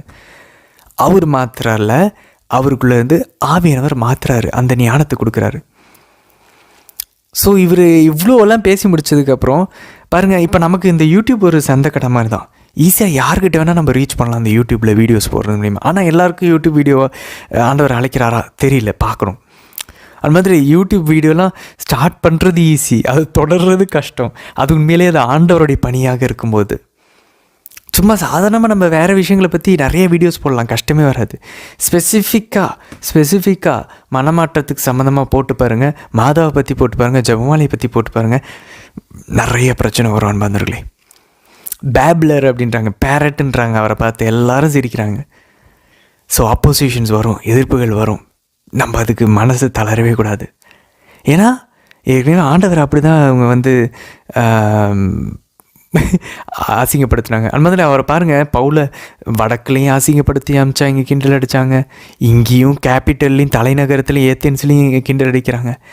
எல்லா இடத்துலையும் அப்போஸ் பண்ணிட்டு தான் இருப்பாங்க. அது மாதிரி சிலைகள் வெறும் அந்த ஏத்தென்ஸ் நகரத்தில் இருக்கிற சிலை மட்டும் இல்லை, நம்மளுடைய பாவம் இன்றைக்கி நமக்கு சிலைகள். நம்ம ஏற்கனவே பார்த்துட்ருக்கோம், தொழுகை மேடுகள், அதுவும் ஒரு சிலைகள் தான்.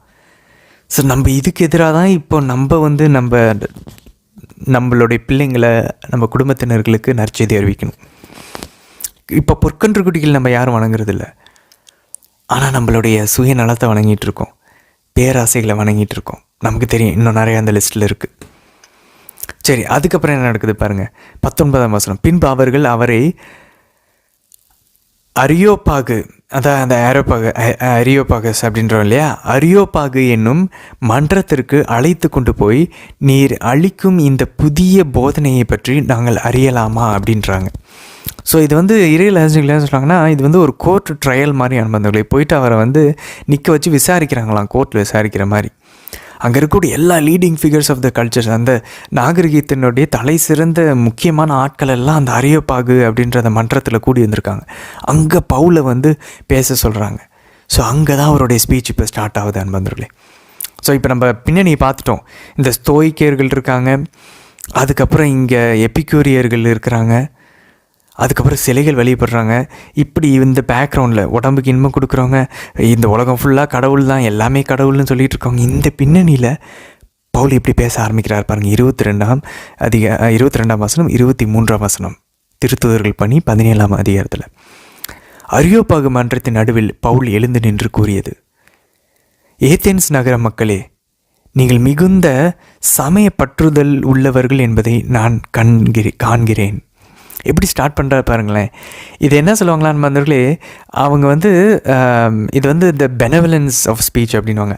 ஸ்டார்ட் பண்ணும்போது அவங்கள வந்து அவங்ககிட்ட இருக்கக்கூடிய நல்ல விஷயங்களை பார்த்து நம்ம ஸ்டார்ட் பண்ணணும் நண்பர்களே. ஸோ அதை தான் அவர் இங்கே பண்ணுறாரு. அவர் என்ன சொல்ல பாருங்க, நீங்கள் ரொம்ப பக்தியாக இருக்கிறீங்க. இது நம்மளும் தான் சொல்லணும் ஆக்சுவலாக. இப்போ இந்து சகோதரர்கள், முஸ்லீம் சகோதரர்கள் இருக்காங்க, புத்த சகோதரர்கள். யோசிச்சு பாருங்கள், முஸ்லீம் சகோதரர்லாம் அந்த டைமுக்கு கரெக்டாக ஜெபிப்பாங்க. இந்து சகோதரர்கள் வாயில் அளவு குத்திக்கிறாங்க, தீ மிதிக்கிறாங்க. அப்படி அந்த அந்த பனி காலத்தில் அவங்க வந்து அந்த சபரிமலைக்கும் அதுக்கும் அவங்க வந்து மாலை போட்டு போகிறாங்க. யோசிச்சு பாருங்கள் எவ்வளோ அவங்க என்ன அந்த கடவுள்கிட்ட ஒரு பர்சனலான அனுபவம் இருக்கும் சொல்லுங்கள். அவங்கக்கிட்ட கடவுள் பேசுகிற வாய்ஸ் கேட்குமா என்ன அவங்களுக்குள்ள? நமக்கெல்லாம் கேட்குது ஆண்டவர் பேசுகிறது. ஆனால் நம்ம இப்படி பண்ண மாட்டேங்கிறோம் பாருங்களேன். ஸோ நம்ம அவங்கள பார்த்து சொல்லணும், நீங்கள் மிகுந்த சமய பற்றுள்ளவர்கள் என்பதை நான் காண்கிறேன். நான் அதுக்கு உங்களை பாராட்டுறேன், ரியர்லி குட். நாங்கள் கூட அப்படி இருக்கிறதில்ல. இதை நம்ம அவங்கள வந்து ஏதோ சோப்பு போட்டு அவங்கள தாஜா பண்ணுறதுக்கு இல்லை வந்து, தட்ஸ் த ட்ரூத், அதுதான் உண்மை. நம்மளை விட அவங்க பெட்டராக இருக்கிறாங்க. முஸ்லீம் சகோதரர்கள் அவங்க கையில் ஜெபமாலையை வச்சு அவங்க மந்திரத்தை வந்து அவங்க தைரியமாக ட்ராவல் பண்ணும்போது ஜெபிக்கிறாங்க. நமக்கு வந்து கூச்சமாக இருக்கேன் இன்னும். இது மாதிரி சொல்லிக்கிட்டே போகலாம். பல விஷயங்கள் அவங்க வந்து அவங்களுடைய சமய பற்றுறுதியில் வந்து அவங்க ரொம்ப தலை சிறந்து விளங்குறத நம்ம பார்க்க முடியுது. அதை நம்ம அவங்கள பாராட்டணும். அதுக்கப்புறம் அவர் என்ன சொல்கிறாப்பாங்க, நான் உங்களுடைய தொழுகை இடங்களை உற்று பார்த்து கொண்டு இருந்தபோது அறியாத தெய்வத்துக்கு என்று எழுதப்பட்டிருந்த பலிபீடம் ஒன்றை கண்டேன். அவர் பாருங்க ஒரு சின்ன பாயிண்ட்டை பிடிச்சிட்டார், ஆவினவர் அதை பிடிச்சிட்டு வர பாருங்க. அதை பற்றி பேச சொல்கிறாரு. நீங்கள் அறியாமல் வழிபட்டு கொண்டிருக்கும் அந்த தெய்வத்தையே நான் உங்களுக்கு அறிவிக்கிறேன்.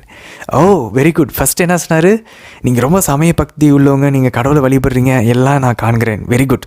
First he is commenting them, அவங்கள வந்து பாராட்டுறாரு. அதுக்கப்புறம் கிரிட்டிக் பண்ணுறாரு. ஆனால் நீங்கள் வழிபடாத, நீங்கள் யாருன்னு தெரியாத தெய்வம், அறியாத தெய்வத்திற்குன்னு சொல்லி நீங்கள் போட்டிருக்கீங்க பாருங்கள், அந்த தெய்வத்தை பற்றி தான் பேசுகிறேன். நீங்கள் அறியாத ஒரு தெய்வத்தை நீங்கள் வழிபட்டுருக்கீங்க. அதான் ஆண்டவர் இயேசு சொல்லுவார் தெரியுமா, அந்த சமாரிய பெண்கிட்ட, நீங்கள் யாரை வழிபடுறீங்கன்றது தெரியாமல் நீங்கள் வழிபட்டுருக்கீங்க. யூதர்கள் யாரை வழிபடுறோன்றது தெரிஞ்சு வழிபடுறாங்க. பேர் இங்கே முக்கியம் இல்லை அன்பாந்தர்களே. நம்ம தான் எங்கே பார்த்தோம்னா மாரியாத்தாவும் மேரியாத்தாவும் நாங்கள் கும்பிட்றோன்னு வாங்கலை. பேர் முக்கியம் இல்லை அன்பாந்தர்களே. அந்த மாதா அங்கே அவங்க சொல்கிற அந்த மாரியாத்தா, இங்கே நம்ம மாதாவை நம்ம சொல்கிறோம். அங்கே ஜீசஸை சொல்கிறாங்க, அங்கே வந்து வேறு ஏதோ ஒரு தெய்வத்தை அவங்க சொல்கிறாங்க. பேர் இங்கே முக்கியம் இல்லை, வழிபடுற முறையில் முக்கியம் இல்லை. அந்த நபர் யார், அந்த கடவுள் யார்? நம்ம சொல்கிற கடவுள் நமக்காக உயிரை கொடுத்தாரு. நம்ம வழிபடுற கடவுள் அவர் இறந்ததுக்கு அப்புறம் உயிர் தெழுந்தார் தன்னுடைய சக்தியினால். ஸோ இந்த டிஃப்ரென்ஸ் அங்கே இருக்கா? அன்பு தான் நம்ம கடவுள். அங்கே நிறைய ஒழுங்கற்ற தன்மைகள் இருக்குது. அவங்க கடவுள்களே வந்து இம்பர்ஃபெக்டாக இருக்கிறாங்க, அவங்க கடவுள்னு சொல்கிறவங்களே. ஸோ அதெல்லாம் நம்ம சொல்லலாம், இவங்களாம் எப்படி கடவுளாக இருக்க முடியும் பாருங்கள். கடவுள்னால் முழுமையாக இருக்கணும்ல, பர்ஃபெக்டாக நிறைவாக இருக்கணும்னு சொல்லி நம்ம ஸ்டார்ட் பண்ணலாம். ஸோ கொஞ்சம் கொஞ்சமாக அந்த லாஜிக்கனை வந்து நம்ம அவங்ககிட்ட சொல்லலாம். ஸோ அவரை நான் அறிவிக்கிறேன் அப்படின்னு சொல்லி சொல்கிறாங்க அன்பந்தர்களே. ஸோ ஆக்சுவலாக பார்த்தீங்கன்னா அன்பந்தலே பேந்தியான் காட்ஸ் அப்படின்வாங்க. இந்த கிரேக்கர்கள் வந்து பேந்தியான் கடவுள்களை வந்து வழிபட்டுட்டு இருந்தாங்க. ஸோ அவங்களுக்கு வந்து என்ன ட்ரெடிஷன் அப்படின்னாக்க, ஒரு அந்த கிரேஷியன் போயட் அங்கே இருக்கக்கூடிய ஒரு கவிஞர் தத்துவியலையர் எப்பிமெண்டிஸ் அப்படிங்கிறவங்களாம்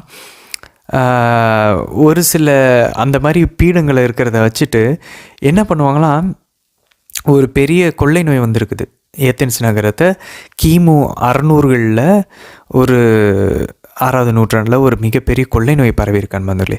ஸோ அந்த கொள்ளை நோயை வந்து என்ன நடக்குது அப்படின்னு சொல்லி பார்த்தீங்கன்னா, அந்த கொள்ளை நோய் போகணுங்கிறதுக்காக இந்த எப்பிமெனிடிஸ் அப்படின்ற தத்துவியலாளர் மெய்யியல் அறிஞரும் கிரேஷியன் கவிஞர்களும் இவங்கெல்லாம் என்ன பண்ணுறாங்க, நீங்கள் இந்த யாருன்னே தெரியாத ஒரு கடவுளுக்கு ஒரு ஆல்டர் பில்ட் பண்ணுங்கள். அரியோபாகு அந்த அந்த அந்த சறுக்குகளில் நீங்கள் வந்து பில்ட் பண்ணுங்கள். அந்த இடத்துல யாருன்னு தெரியாத கடவுளை வந்து உங்களை காப்பாற்றின அந்த கடவுளுக்காக நீங்கள் வந்து இதை செய்யுங்க அப்படின்னு சொல்லும் போது இவங்க அதை செஞ்சுருக்காங்க. அந்த கொள்ளை நோயிலேருந்து வெளியே வந்ததுக்காக அந்த அந்த யாருன்னே தெரியாத கடவுளுக்கு வந்து நம்மளை மீட்ட அந்த கடவுளுக்கு நம்ம வந்து இந்த இந்த ஆல்டரை கட்டி, இந்த பீடத்தை கட்டி, அந்த சிலையை கட்டி நம்ம வழிபடுவோம் அப்படின்னு சொல்லி வழிபட்டுருக்காங்க. ஸோ இந்த ட்ரெடிஷன் இந்த பின்னணியில் தான். சரி, அந்த கொள்ளை நோயை வெளியே கொண்டு வந்த யாருன்னே தெரியாத அந்த கடவுளை நீங்கள் வழிபட்டுருக்கீங்களா, அந்த கடவுள் நான் யாருன்னு சொல்கிறேன்றார் புனித பவுல். ஸோ உங்களுக்கு வந்து பேர் மூலிமா யாருன்னு தெரியல, ஆனால் நீங்கள் அவருக்கு உரிய கணத்தெல்லாம் கொடுத்துட்ருக்கீங்க, அந்த கடவுள் நான் உங்களுக்கு இன்ட்ரடியூஸ் பண்ணுறேன்றார். ஸோ இந்தமாதிரி ஒரு பாயிண்ட்டை நம்ம கண்டுபிடிக்கணும் நம்ம வந்தவர்களே. அது மட்டும் இல்லை, இதை வந்து என்ன சொல்கிறாங்கன்னா, திருச்சபையின் தந்தையர்கள் குறிப்பாக புனித ஜஸ்டின் மார்டர் என்ன சொல்கிறாங்கன்னா, லோகோஸ் பெர்மேட்டிகோஸ் அப்படின்றாரு. லோகோஸ் பெர்மேட்டிகோஸ் அப்படின்னா, லோகோஸ்னால் என்ன, வாக்கு, கடவுளுடைய வாக்கு. கிரேக்கத்தில் லோகோஸ்ன்னு நம்ம பார்த்தோம். ஸோ ஆண்டவர் இயேசுவுக்கு கிரேக்க மொழியில் லோகோஸ் அப்படின்றோம். ஆதியிலே வாக்கு இருந்துச்சு, அந்த வாக்கு கடவுளோடு இருந்துச்சு, வார்த்தை, இந்த கேபிட்டல் W வேர்ட், தி வேர்ட். ஸோ இந்த லோகோஸ் ஸ்பெர்மாட்டிகோஸ்னால், ஸ்பெர்ம்னா இந்த வித்துக்கள், சீட்ஸ். ஸ்பெர்மாட்டிகோஸ் அப்படின்னாக்கா அது எல்லா இடத்துலையும் பரவி இருக்குதான். ஸோ இது வந்து ஆதி திருச்சபையின் தந்தையர்கள் லோகோஸ் பெர்மாட்டிகோஸ் வந்து இந்த கடவுள், இந்த இரண்டாம் நபர் வார்த்தையாகி ஆண்டவர் இயேசு எல்லா சமயங்கள்லேயும் எல்லா கலாச்சாரத்துலேயும் இருக்குன்றாங்க. அன்பந்தோலே, இப்போ பிற மத சகோதரில் எதெல்லாம் உண்மை அப்படின்னு நீங்கள் பார்க்குறீங்க, அவங்களாம் கடவுள் ஒருத்தர் இருக்கிறாரு, அவர் நம்மளை விட ரொம்ப வலிமை வாய்ந்தவர் அப்படின்னு சொல்கிறாங்களா, அது ஒரு உண்மை, அதை தான் நம்மளும் சொல்கிறோம். ஸோ அப்போ பாருங்கள், லோகோஸ் பெர்மேட்டிகோஸ், இந்த வார்த்தையாகிய கடவுள், இந்த லாஜிக், இந்த லோகோஸ் அங்கேயும் இருக்கிறாங்க, அந்த கலாச்சாரத்திலே இருக்கிறாங்க. எதெல்லாம் ட்ரூத் உண்மையாக இருக்கோ மற்ற கலாச்சாரங்களில், தத்துவியலில், மதங்களில், அதெல்லாம் நம்மளுடைய இந்த கிறிஸ்தவத்தில் தான் உண்மையின் முழுமை இருக்குது. ட்ரூத் வந்து ஃபுல்லி ரிவீல்டு. ஏன், கிறிஸ்துவே அதை வெளிப்படுத்திட்டு போயிருக்காரு. அப்போது மற்ற சமயங்களில், கலாச்சாரத்தில், மதத்தில், எழுத்துக்களில், புத்தகங்களில் என்ன பார்க்கலாம், இந்த உண்மையினுடைய ஒரு சில அந்த ஒரு கிளிம்சஸ் பார்க்கலாம். ஒரு சில பகுதிகளை அங்கங்கே அந்த ஸ்பெர்மேட்டிகோஸ், அங்கங்கே அந்த வித்துகள் அங்கே பரவி இருக்கிறத நம்ம பார்க்க முடியும். ஸோ எதெல்லாம் உண்மையாக இருக்குது, எதெல்லாம் நல்லதாக இருக்குது, குட்டாக இருக்குது, எதெல்லாம் பியூட்டிஃபுல்லாக இருக்குது, அழகாக இருக்குது, அதெல்லாம் இந்த கிறிஸ்துவில் ஒரு சில பங்குகளை எடுத்துக்கிட்டு இருக்கு. இப்போ ஆண்டவர் இயேசு தான் சத்தியம். அந்த சத்தியத்தில் அங்கேருந்து கொஞ்சம் பங்கு இருக்குது. ஆனால் அந்த கொஞ்சத்தை வச்சு அவங்க மீட்படைய முடியாது. இந்த முழுமையான சத்தியத்துக்குள்ளே வரணும், ஆண்டவர் இயேசுக்குள்ளே வரணும், கத்தோலிக்க திருச்சபைக்குள்ளே வரணும். அப்போது தான் நம்ம வந்து இதிலேருந்து வெளியே வர முடியும். பாருங்கள், உதாரணத்துக்கு நம்ம ஹிந்து சகோதரர்கள்ட்ட பேசும்போது ரிக்வேதாவில் பாருங்கள், அங்கங்கே உண்மை இருக்கும். அவங்களோட வேதாவில் பாருங்கள் என்ன சொல்ல வந்திருக்கு, அவங்களும் வந்து உண்மையை தேடுறாங்க அப்படின்னா, அங்கே என்ன சொல்ல, ஒரு கன்னி ஒரு புருஷை பெற்றெடுப்பார். பாருங்கள், புருஷனா ஒரு ஆண், ஒரு கன்னி ஒரு புருஷை பெற்றெடுப்பார். அவரை மரத்தில் கட்டி அடித்து அவர் சாகடிக்கப்படுவார். பாருங்கள், மரம்ன்றது சிலுவையை குறிக்குது. அதுக்கப்புறம் அவருடைய ஆடைகளுக்கு குழுக்கள் பங்கிட்டு கொள்வார்கள், சீட்டு குலுக்கி போடுவாங்க. அவருக்கு திராட்சை ரசத்தையும் வெள்ளை போலத்தையும் ஒரு கசப்பு பானத்தையும் கலந்து கொடுப்பாங்க அப்படின்ற இதெல்லாம் ரிக்வேதத்தில் இருக்கான்னு பாருங்களே. அப்போ இதெல்லாம் நம்ம சொல்லலாம், பாருங்கள், உங்கள் ரிக்வேதத்தில் இருக்குல்ல, இதை தான் இந்த கடவுள் நிறைவு செஞ்சுருக்காரு. பாருங்கள், எல்லா சமயத்துலேயும் கடவுள் அங்கங்கே ஏதோ வெளிப்படுத்தியிருக்காரு, கொஞ்சம் வெளிப்பாடுகள் இருக்குது. ஆனால் அந்த முழுமையாக இங்கே ஆண்டவர் இயேசுவில் தான் நிறைவு பெறுது. பாருங்கள், நீங்கள் ஆடு மாடெல்லாம் கிடா விருந்துகள்லாம் கொடுத்துட்ருக்கீங்க, பலி கொடுத்துட்ருக்கீங்க. ஏன்னா எல்லாருடைய மனசுலையுமே ஒரு குற்ற உணர்வு இருக்குது, நம்ம ஏதோ கடவுளுக்கு கொடுக்கணும். ஏன் நீங்கள் கடவுளுக்கு கொடுக்கணும்னு நினைக்கிறீங்க? ஏன்னா நம்ம மனுஷக்குள்ளே ஏதோ தவறி இருக்குது. அதுதான் அந்த ஆதாமியனுடைய ஜென்ம பாவம்னு நம்ம சொல்லணும். இந்த தவறுதல், அந்த கெடா விருந்து எல்லாமே வரவிருக்கக்கூடியவருடைய முன்னடையாளம் தான். இது அவர் வர வரைக்கும் இதெல்லாம் நம்ம செஞ்சுட்ருக்கணும். இப்போ அவர் வந்துட்டார், இனி கெடா விருந்து தேவையில்லை, ஆடு மாடுகளை பலி கொடுக்க தேவையில்லை. ஏன்னா அவர் ஒரே ஒரு பலியாய் ஒரு முறை அவரையே கொடுத்துட்டாரு. ஸோ இனி அவரை நம்ம உட்கொண்டா போதும், கெடா விருந்து உட்கொள்ளணும்னு அவசியம் இல்லை. எப்படி நம்ம கனெக்ட் பண்ணலாம் பாருங்கள் நம்ம அதில் ஹிந்து சகோதரர்கள்கிட்ட பேசும்போது. இஸ்லாமிய சகோதரர்கள்ட்ட அப்படி சொல்லலாம் பாருங்கள், நம்ம எல்லாருக்குமே யூதர்கள்லாம் நம்மளுடைய ஆபிரகாம் தான் உங்களுக்கு தந்தை. அவங்ககிட்ட தாவீதை பற்றி பேசி பாருங்கள், உங்களுக்கு தாவீது தெரியும். பாருங்கள், உங்கள் நீங்கள் மாதவ ரொம்ப மதிக்கிறீங்க. ஆனால் யோசிச்சு பாருங்கள், ஆண்டவர் இயேசு மட்டும் சிலுவையிலேருந்து இறங்கி வந்துட்டார், அவர் இறக்கலன்னு சொல்கிறீங்களே. எப்படி 500 வருஷம் கழித்து எழுதின யூதர்களுடைய அந்த பழைய ஏற்பாடையும் நிறைய கான்ட்ராடிக்ட் பண்ணுது, புதிய ஏற்பாடையும் கான்ட்ராடிக்ட் பண்ணுது. இஸ்லாமியோட குரான் எழுதியிருக்கு. உங்களுக்கு ஏதாவது டவுட்னா நீங்கள் கிறிஸ்தவர்களுடைய பைபிளை போய் வாசிங்க அப்படின்னு சொல்லி போட்டிருக்கு. அப்போ நீங்கள் பைபிள் தானே பெருசுன்னு சொல்லி குரானில். ஸோ இந்த மாதிரி நம்ம தேடி கண்டுபிடிச்சி படித்து தெரிஞ்சு வச்சுக்கணும் அன்பார்ந்தவர்களே. அப்புறம் புத்திசம் கிட்ட பேசும்போது, புத்த மதத்துக்காரங்கிட்ட பேசும்போது நம்ம என்ன சொல்லலாம் பாருங்கள், நீங்கள் அகிம்சையை கொண்டாடுறீங்க, நாங்களும் அகிம்சையை தான் சொல்கிறோம். ஆண்டவர் அதான் சொல்கிற, ஒரு கன்னத்தில் அரைஞ்ச மறு கன்னத்தை. இது எதுவும் புத்தர் சொன்னதில்லை, இது ஒரு மனுஷன் சொன்னது. ஓகே, ஆனால் கடவுளே அதை செஞ்சு காட்டிட்டு போயிருக்காரு. புத்தர் தன்னையே கடவுள்னு சொல்லவே இல்லை, அவரே சீடர்களை இயேசுவை பின்பற்றுங்கன்னு சொல்லியிருக்காரு புத்தர். ஸோ நம்ம ஏன் ஆண்டவர் இயேசுவை, நீங்கள் அந்த இயேசுவை தான் நாங்கள் உங்களுக்கு சொல்கிறோம். புத்தர் பெருமையாக பேசின ஆண்டவர் இயேசுவை பற்றி நாங்கள் பேசுகிறோம். எவ்வளோ அழகாக கனெக்ட் பண்ணலாம் பாருங்களேன். ஸோ அந்த மாதிரி தான் பவுல் அப்படி கனெக்ட் பண்ணுறாரு நண்பர்களே. புனிதர்கள் அப்படி தான் பண்ணாங்க. அதனால தான் இதை பெனவலண்ட் ஓப்பனிங் அப்படின்னாங்க. ஒரு அழகான அன்போடு அதை நம்ம ஸ்டார்ட் பண்ணணும். பட் அங்கேயே நிறுத்திடக்கூடாது. இது மட்டும்தான் நம்ம பண்ணுறோம் அப்படின்னா உங்கள் மதத்தை போல் எங்கள் மதமும் ஒன்று அப்படின்றதில் நின்றுடும். அங்கே நிறுத்தக்கூடாது. ஸோ இந்த மாதிரி நம்ம ஸ்டார்ட் பண்ணலாம். ஒரு காமன் கிரவுண்டு கண்டுபிடிக்கலாம், ஒரு பொதுவான ஒரு சம வெளியை கண்டுபிடிச்சி அதில் நம்ம பிரிந்து போன சகோதரர்கிட்டே, சரி உங்களுக்கும் நீங்களும் அதை நம்புறீங்க, நாங்களும் அதை நம்புகிறோம், பட் அதில் இந்த சேஞ்ச் பாருங்கள் எங்களுடைய கண்ணோட்டம் என்னன்னு சொல்லிட்டு அப்படின்னு சொல்லிட்டு நம்ம ஸ்டார்ட் பண்ணணும். ஸோ பவுல் என்ன சொல்கிறார் பாருங்கள், 24ஆம் வசனம். உலகையும் அதில் உள்ள அனைத்தையும் படைத்த கடவுள் விண்ணுலகுக்கும் மண்ணுலகுக்கும் ஆண்டவர். மனிதர் கையால் கட்டிய திருக்கோவில்களில் அவர் குடியிருப்பதில்லை. இப்போ பாருங்கள், எஸ் சொன்னாரா மதத்துக்கு? ஆமாம், நீங்கள் எல்லாம் ரொம்ப அழகாக வழிபடுறீங்க, தெரியாத கடவுளை நீங்கள் வழிபட்டுருக்கீங்க, அதுதான். இப்போ அதை அப்படியே கிரிட்டிக் பண்ணுற பாருங்கள், அதை அப்படியே அழகாக அதை தவறுன்றதை அழகாக கொண்டு வந்து உங்களுக்கு அன்போடு சுட்டி காட்டுறா பாருங்க. நீங்கள் உலகத்தில் இருக்கிறது எல்லாமே கடவுள்னு சொல்கிறீங்க, சூரியனை கடவுள்ன்றீங்க. இல்லை, இதெல்லாம் யோசிச்சு பாருங்கள், இதெல்லாம் உயிரற்ற ஒரு ஒரு ஒரு கோள்கள். மரம்ன்றது ஒரு சும்மா சாதாரண ஒரு பிறவி, அது வெட்டினா இன்றைக்கி இதாயிரும். அதெல்லாம் படைச்ச ஒரு கடவுள் இருக்கார். ஸோ அங்கேருந்து அவர் என்ன பண்ணுறாரு, 25-30 வசனங்கள் அன்பர்களே, கடவுள் தான் நம்மை படைத்தார். இந்த ஸ்தோயிக் தத்துவியல் மெய்யியல் அறிஞர்களுக்கு புரிய வைக்கிறாரு. படைச்சவர் வேறு, படைப்பு வேறு அப்படின்னு சொல்லி புரிய வைக்கிறார். 25-30 வசனங்கள். அவர் நம்மளோட ரொம்ப தூரமாக உள்ள, அவர் நம்ம கிட்ட தான் இருக்கார். அவர் நம்மை தண்டிக்கவும் செய்வார் நம்ம பாவங்களுக்கு. அதனால தான் பாருங்கள், அவர் அவங்களுடைய கவிஞர்களுடைய ஒரு லைன் எடுத்து கோட் பண்ணுறாரு பாருங்கள். உங்கள் கவிஞர் சிலர் சொல்வது போல் நாம் அவருடைய பிள்ளைகள். பாருங்கள், அப்போ உங்கள் கவிஞர்களே சொல்கிறாங்க கடவுள் ஒருத்தர் வேறு ஒருத்தர், அவர் தூரமாக இருக்கார், ஆனால் நம்ம ஒரு பிள்ளைங்க. அதே நேரத்தில் அவர் நமக்கு நெருக்கமாகவும் இருக்கார், தூரமாகவும் இருக்கார், நெருக்கமாகவும் இருக்கார். ஸோ அவங்க கலாச்சாரத்தை தெரிஞ்சுக்கிட்டு இவேஞ்சலைஸ் பண்ணுறாரு. அப்போ நம்ம தமிழ் கலாச்சாரம் நம்ம தெரிஞ்சுட்டு, ஐயோ இப்போ அது ஒரு பிரச்சனையாக இருக்கு முதல்ல. செமினேரியில் இருக்கக்கூடிய குருமானவர்களும் குருக்களும் நம்ம தமிழ் கலாச்சாரத்தில் பகுத்தறிவு, இந்த வரலாறு இதெல்லாம் படித்து அவங்கள மனமாற்றன்ற எண்ணத்தோடு படிக்கிறாங்க. ஆனால் இவங்க ப்ரேயரை விட்டுறாங்க, ஆட்டோமேட்டிக்காக என்ன ஆயிடுது, உலக பிரகாரம் ஆகிட்டு இவங்க அவங்க இதில் மாட்டிக்கிறாங்க. ஸோ இதெல்லாம் தெரிஞ்சுக்கலாம், அவங்க கவிஞர்கள் என்ன சொல்லணும்னு தெரிஞ்சுக்கிறாங்க. அதுக்கு நம்ம முதல்ல பவுல மாதிரி ஸ்ட்ராங்காக இருக்கணும் கடவுளில், இல்லைன்னா அந்த சைடு போகாமல் இருக்கிறது நல்லது. அதை தெரிஞ்சுக்கிறேன்ற பேரில் போயிட்டு நம்மளுடைய நெருப்பை அணைச்சிக்கிட்டு நம்ம வெதுன்னு ஆயிடக்கூடாது. லூக்குவாமா ரொம்ப ரொம்ப கேர்ஃபுல்லாக இருக்கணும். நிறைய செமினேரில் இப்போ அதான் நடந்துகிட்ருக்கு. தமிழ் இது நம்ம கலாச்சாரத்தை படிக்கிறேன்னு சொல்லிட்டு போயிட்டு டோட்டலாக அவங்க அப்படி டவுலாக நம்மளுடைய ஒரிஜினல் அன்பதில்லை அங்கே போய் தெரிஞ்சுக்கிறது அவங்கள பேசி நம்மளுடைய அடர்த்தியான இந்த பைபிள்ன்ற காட்டுக்குள்ளே கொண்டு வரத்துக்கு இது ஒரு தனி ஒரு மலை பிரதேசம். இது உயர்வான மலை, இங்கே தான் ஆண்டவரை சந்திக்க முடியும். இதுக்குள்ளே அவங்கள கொண்டு வரத்துக்காக அவங்க வழியில் அவங்க ஊரை தெரிஞ்சுக்கலாம். நம்ம அங்கே வெளியே போயிட்டு நம்ம அங்கே மாட்டிக்கிறோம், நம்ம அவங்க ஊரில் சிக்கிக்கிறோம், நம்ம அவங்கள இங்கே கூட்டிகிட்டு வர மாட்டேங்கிறோம்.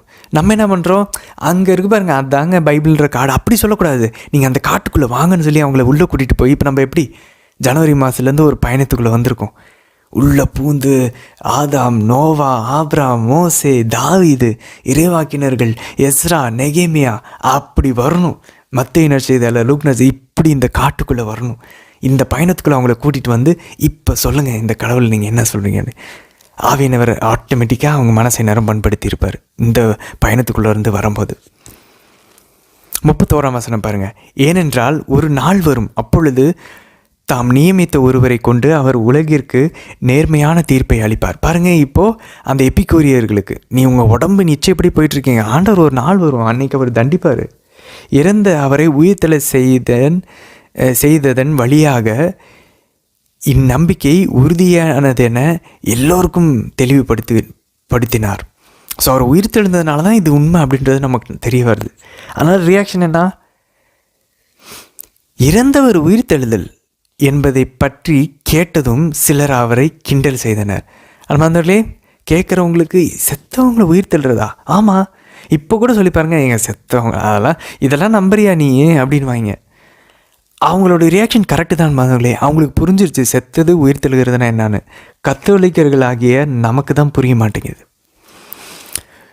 If you are not shocked by the resurrection, you have not understood resurrection அப்படின்றாங்க.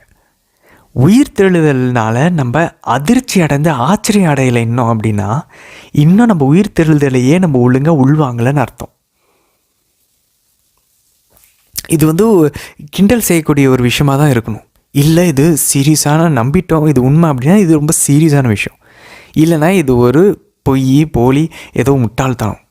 2 ஆப்ஷன் தான் நண்பர்களே.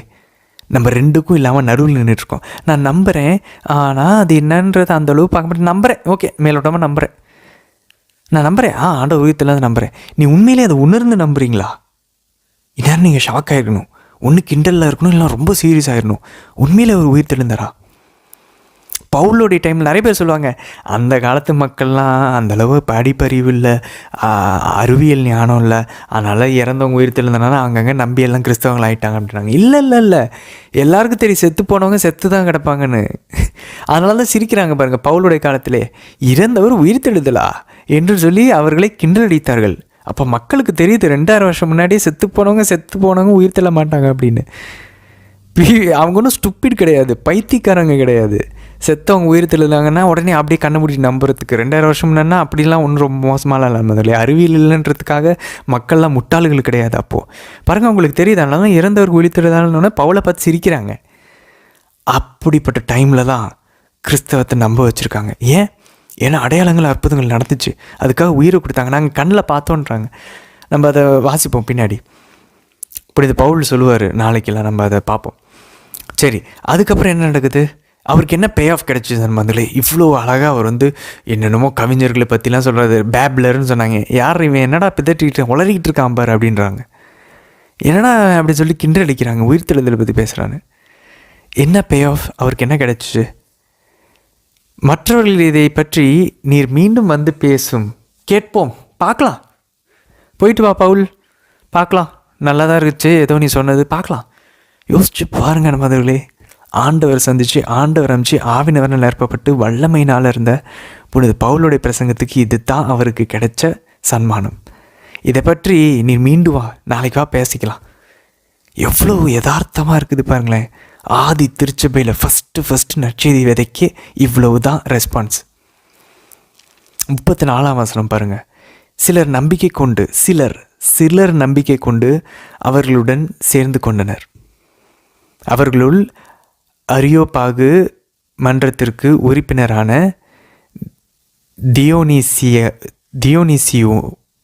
தியோனிசியுனா டைனீஷியஸ் அப்படின்னு சொல்லி ஆங்கிலத்தில் சொல்லுவோம். தியோனிசியு தான் ஏத்தென்ஸினுடைய முதல் ஆயராக அதுக்கப்புறம் நியமிக்கப்படுறார். ஸோ ஃபஸ்ட்டு கன்வெர்ட் ஆகிறாரு, இவர் தான் ஆயராகவும் அதுக்கப்புறம் ஆகிறார் முதல்ல. ஸோ இவர் அதுக்கப்புறம் கிபி 500களில் இருக்கக்கூடிய ஒரு மறைபொருளான ஒரு எழுத்துக்களை எழுதின ஒரு டைனிஷியஸ்க்கும் இவரோட பேரை சொல்கிறாங்க. ஸோ இது நமக்கு கரெக்டாக தெரில, அந்த எழுத்துக்களை யார் எழுதினாங்க அப்படின்னு சொல்லிட்டு. ஸோ ஏத்தென்ஸ் நகரத்தினுடைய முதல் ஆயராக இருக்கலாம் அப்படின்றாங்க. அதுக்கப்புறம் தாமரி என்னும் பெண் ஒருவர், வேறு சிலர் அடங்குவர். அவ்வளவுதான். இதுதான் பவுலுக்கு கிடைச்ச அவ்வளோ தூரம் ட்ராவல் பண்ணி வந்து ப்ரீச் பண்ணதுக்கு இவ்வளவு தான் அன்பதுலே. ஆனால் இங்கேருந்து தான் நற்செய்தி வளருது. ஒரு சின்ன கடுகு விதை தான் கொஞ்சம் கொஞ்சமாக இன்றைக்கி பாருங்கள் எவ்வளோ பெரிய ஒரு மரமாக அதில் வந்து பறவைகள்லாம் வந்து தங்குற அளவுக்கு நற்செய்தி வளர்ந்துருக்கு பாருங்கள். ஸோ நம்மளும் டிஸ்கரேஜ் ஆகக்கூடாது. நம்ம போய் நம்ம குடும்பத்தினர்களை கன்வெர்ட் ஆக மாட்டாங்க. பொறுமையாக தான் ஆவாங்க, பொறுமையாக தான் ஆகும், காத்திருக்கணும். சரி, அதுக்கப்புறம் பாருங்கள் நண்பர்களே, 1 கொரிந்தியர் 15 3-8 வசனங்கள் பாருங்கள். புனித பவுலை பொறுத்த வரைக்கும் நற்செய்தின்றது இதுதான். நம்ம ஏற்கனவே பார்த்தோம், ஆண்டவருடைய பாடுகள், அவருடைய இறப்பு, அவருடைய உயிர்ப்பு, இது தான் மெயின். இது இல்லைன்னா நான் ஏன் ஜீசஸ் பற்றி கற்றுக்கணும் சொல்லுங்கள் நண்பர்களே. இவர் இன்னொரு ஒரு விவேகானந்தர் போல், இவர் இன்னொரு காந்தியை போல், இவர் இன்னொரு ஒரு தத்துவியலாளர் போல், நான் எதுக்கு இவரை வந்து நான் இவ்வளோ சீரியஸாக எடுத்துக்கணும்? அவருடைய இறப்பு, பாடுகள், உயிர்ப்புனால மட்டும்தான் இவரை நம்ம இவ்வளோ சீரியஸாக எடுத்துக்கிறோம், இவரை கடவுள்னு சொல்கிறோம் பாருங்கள். அதனால தான் அவர் சொல்ல பாருங்கள், நான் பெற்றுக்கொண்டதும் முதன்மையானதும், ஃபர்ஸ்ட் எர்ஜென்சி, எஃப்ஐஆர்னு சொல்லுவோம் தெரியுமா? ஏதாவது ஒன்று ஆகிடுச்சுன்னா எஃப்ஐஆர் பதிவு செய்கிறாங்களா போலீஸில், அந்த மாதிரி முதன்மையானது என கருதி உங்களிடம் ஒப்படைத்ததும் இதுவே, மறைநூலில் எழுதியுள்ளவாறு கிறிஸ்து நம் பாவங்களுக்காக இறந்து, மறைநூல் எழுதியிருக்கிற மாதிரி தான் அவர் இறந்தார், அடக்கம் செய்யப்பட்டார். அப்படின்னா சும்மால டூம் இன்னமும் இருக்குது, அவர் வெத்துக்கல்றருக்கு அடக்கம் செய்யப்பட்டார். இப்போ அங்கே அவர் இல்லை, வெறும் வெத்துக்கல்ற இருக்குது. மறைநூலில் எழுதியவார், திரும்பவும் மறைநூலில் இருக்கிற மாதிரி அவர் 3ஆம் நாள் உயிரோடு எழுப்பினார். பின்னர் அவர் கேப்பாவுக்கும் அதன் பின் 12 தோன்றினார். பின்பு 500க்கும் மேற்பட்ட சகோதர சகோதரிகளுக்கு ஒரே நேரத்தில் தோன்றினார். அவர்களுள் பலர் இன்னும் உயிருடன் இருக்கின்றார்கள், சிலர் இறந்து விட்டனர். அப்படின்னா அவர் என்ன sir, go and check with them, போய் அவங்கள போய் மீட் பண்ணுங்க. நாங்கள் ஏதோ உயிரோடு இருக்கிறாரு, உயிரோடு எழுப்பப்பட்டான்னு ஏதோ ஒரு கட்டுக்கதை பற்றி பேசலை. அவரை பார்த்தவங்க இப்போ உயிரோடு இருக்காங்கயா, நீங்கள் போய் பாருங்கள். பிறகு யாக்கோபுக்கு, ஆண்டவருடைய அந்த உடன்பிறவாத சகோதரன் சொல்கிறாரா, அவருக்கு திருத்தூதர் அனைவருக்கும் தோன்றினார். எல்லோருக்கும் கடைசியாக காலம் தப்பி பிறந்த குழந்தையை போன்ற எனக்கும் தோன்றினார். நான் இருக்கேன்யா, நான் பார்த்தேன், அவரை செத்த ஒருத்தரை நான் பார்த்தேன். ஸோ இங்கே மொத்தம் ஒரு 6 அப்பியரன்ஸை சொல்கிறார் அன்பர்களே. ஸோ அவர் ப்ரூவ் பண்ணுறாரு பாருங்கள். எல்லாமே இந்த 40 நாள் ஆண்டவர் உயிர் தெழுந்து விண்ணேற்றம் அடைகிறதுக்கு 40 நாள் முன்னாடி இந்த 6 முறை அவர் அப்பியரன்ஸ் ஆகிருக்காரு. ஸோ இதில் ஒரு சில பெண்களை பற்றி அவர் சொல்கிறார் பாருங்கள். இந்த பெண்களுக்கெல்லாம் அவர் அப்பியர் ஆனது வந்து இங்கே அவர் சொல்லலை. ஆக்சுவலாக நம்ம மார்க் நட்சத்திர 16:1-8 ஆஸ்திரேலியா ஒரு சில பெண்களுக்கு ஆண்டவர் தோன்றினார், மகதலேன் மரியா, இதெல்லாம் வந்து இங்கே புனித பவுல் வந்து மென்ஷன் பண்ணல. ஏன்னா பெண்கள் வந்து அந்த காலத்தில் மேபி யூத பாரம்பரியத்தில் ஒரு ஸ்ட்ராங்கான ஒரு மறைசாட்சி கொடுக்க முடியாது, ஒரு சாட்சியை பகர முடியாது. அதனால் ஆண்களை மட்டும் ஒரு குறித்து காட்டுறார். அந்த 500 பேருக்கும் மேற்பட்டோருக்கு ஒரே நேரத்தில் தோன்றினார்னு சொல்கிறார் பாருங்கள். சகோதரர்களுக்கு ஒரே நேரத்தில் தோன்றினார்னு அது வந்து வேறு எங்கேயுமே இல்லை அன்பர்களே, இங்கே மட்டும்தான்.